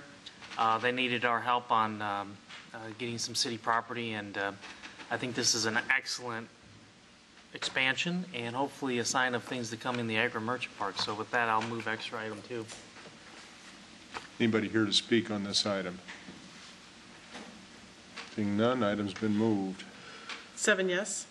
These are things I think we really need to help out expanding businesses and can retain them in our city and add to the employment. They were very much interested in staying here, but realized that they were sort of landlocked and were willing to move to Washington or some other state they could get some land. This is great. All right. Item 3 is approving sponsorship of Grayfield tax credit applications for renovation of the following. Sponsor was Councilmember Hensley. A is the Des Moines building at 405 6th Avenue by Nelson Development and Fuchs Brothers LLC. B is the Yonkers building at 713 Walnut Street by the Alexander Company. And C is the Fleming building at 604 Walnut Street by ND 22 Fleming LLC. I'll move item 3, A, B, and C, and ask the staff to get us a report back on the status of Yonkers and where that's at. We'll do that. Thank you. Anybody in the audience speak on this? Seven yes. Item 4 is a request from Councilmember Coleman regarding the following. A is to discuss the audit requirements and definition regarding compliance with city regulations. And do you want to start with that one, Mr. Coleman? Yes, please. I think it's probably fair to say Halley's as interested or more interested than I am in this. There is a small restaurant. It's across the street from Doll's Beaver and Snooki's, if you can picture that intersection, where a number of operators have been over the last 10 years. It's an old gas station, kind of tough use there.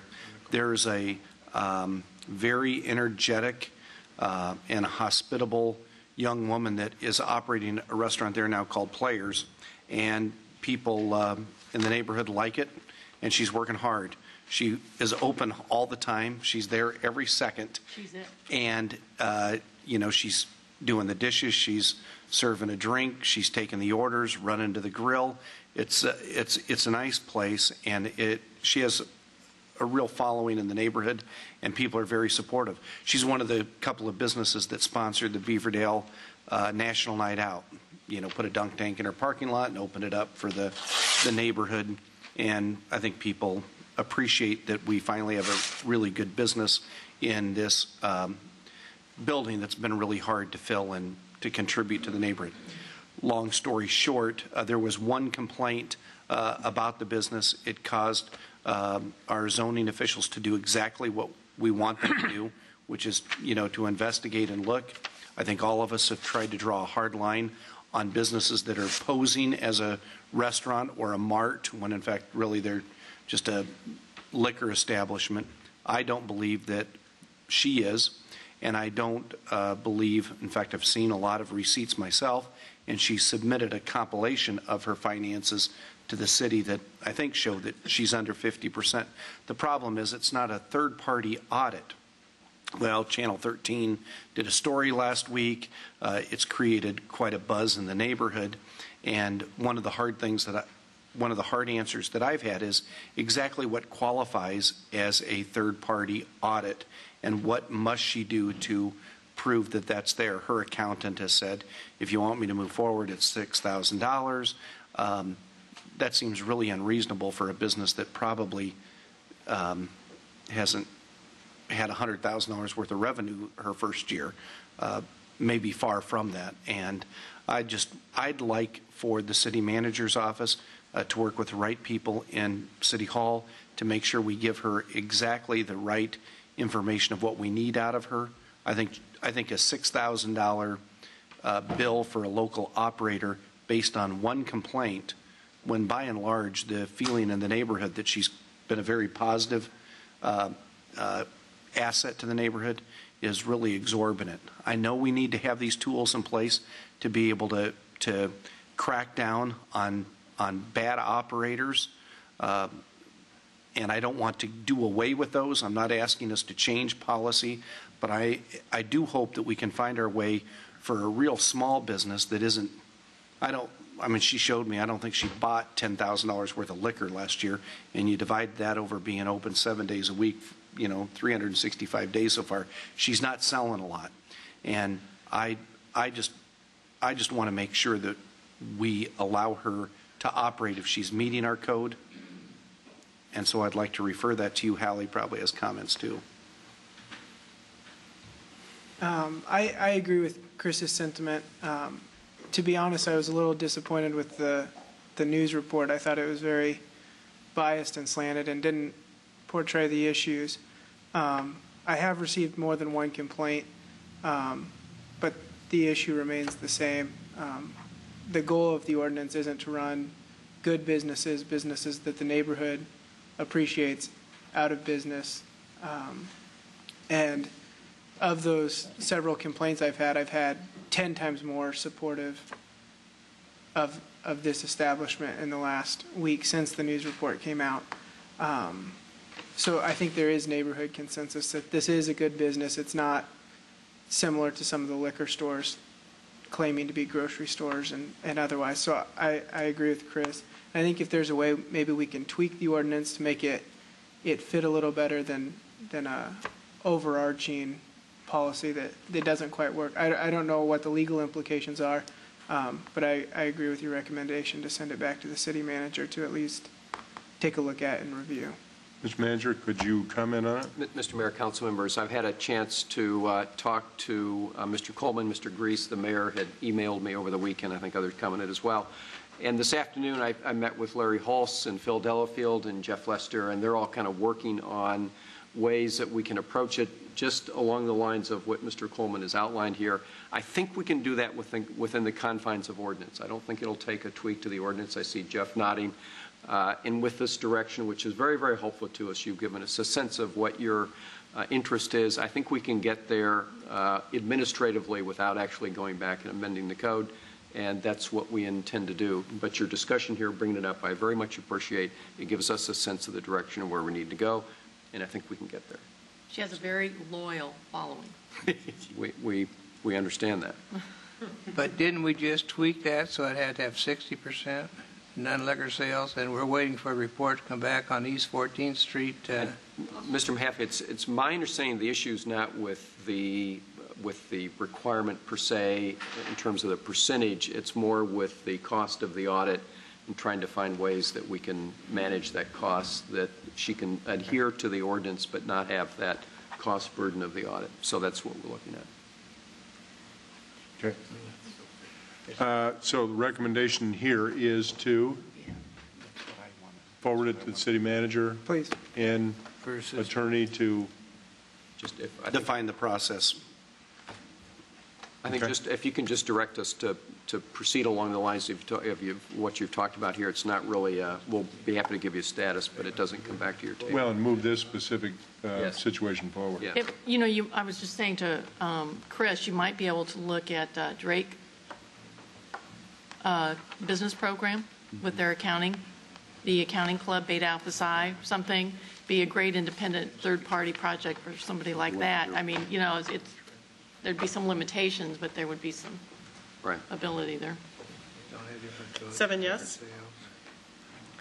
Item B here, Mr. Coleman, is the update from the Personnel Committee regarding the schedule for the 2011 employee reviews for the city manager, the city clerk, the city human rights director, and our new city attorney.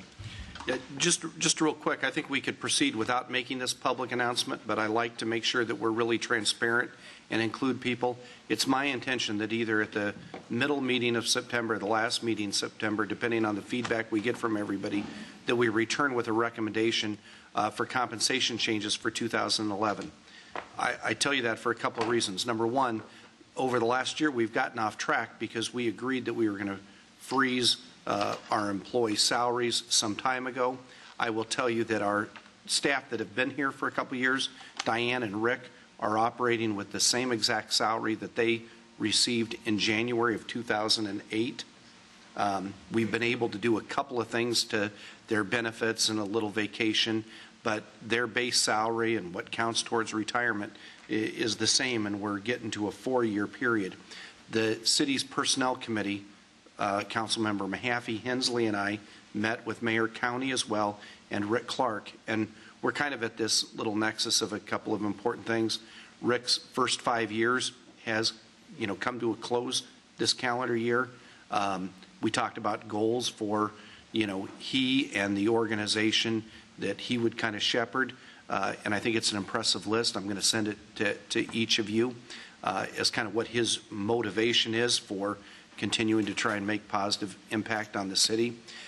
We agreed when we hired Mr. Lester that we would do a 6-month review, and that at the time of a 6-month review, he would be entitled to a consideration by the council of a pay increase. And we owe that to him at the end of September as well, or before. So obviously Diane and Rudy are here as well. They've also been in the same holding pattern. And I think now that we've resolved all of our union bargaining issues, we know what the manager has done with our SPM, other employees in that same category. It's time that we do something. I'm very eager to have your input, and I wanted to say it here tonight so everybody kind of knew we were doing this. We'll get back on track now, and then our plan is to kind of do a more exhaustive, extensive review in January after the elections, when we really reappoint them as a new council. And so that's where we're headed. I wanted to put that on the record and welcome comments from the citizens and the community before we take action in either 2 or 4 weeks, depending on how people reply. All right, that's just an update. Yep. All right. We'll be looking for all your comments. All right, having said that, let's adjourn the City Council and reconvene as Board of Health. Do we have a motion? It's moved. All in favor say aye. Aye. Opposed the same. We now sit as the Board of Health. Item 1 is approving the legal department to proceed with court action seeking authority to abate the public nuisance at the following locations. A is 1020 Nob Hill Drive. It's a main structure. B is 2315 York Street. It's a main structure and a garage. Is there anyone in the audience to speak to either one of these items, A or B? Seeing none, could we have a motion? I'd like to speak to this. I went out and looked at these houses. From the outside, they look like they're very good structurally. Mm-hmm. And looking at the pictures, it looks like there's some things inside that need to be attended to. But I'd like to see, I don't know what the process is, but I think they're salvageable. And I don't know how we go about looking into whether somebody could purchase these and sell them rather than spend the dollars to tear them down. All right. So you would move. I'd move refer to the city manager, I guess, see if there's any way or how we address that. Maybe there's already a policy in handling those. I don't know.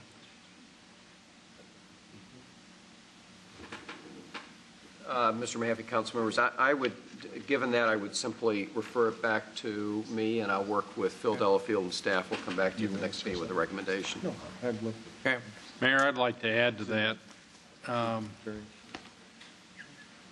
That it says it's the main structure, but behind 1020 Nob Hill, there's an underground garage back there. We noted that there's a garage structure there as well. would we be tearing that down, filling it in, or they've had a lot of problems with them kicking in the door off of Williams to get into that. What would be your Well, I'd like to report on that. He's asking us to make sure we focus. I think that would be included in Rick's Okay. review. So the main structures and the garage on the York Street? Yeah? No, it's on Nob Hill. There's Nob Hill. an underground garage behind that house on Nob Hill. Well, they're not asking to get rid of the garage. They want to keep that apparently. Well, maybe they could put a swimming pool in it. I don't know. The garage on the York Street? York Street, it looks in pretty bad repair, but the house looked pretty sturdy. Okey-doke. So, Mr. Manager, we're going to refer that to you for your review. So that's the motion. All in favor say aye. Aye. Opposed, the same.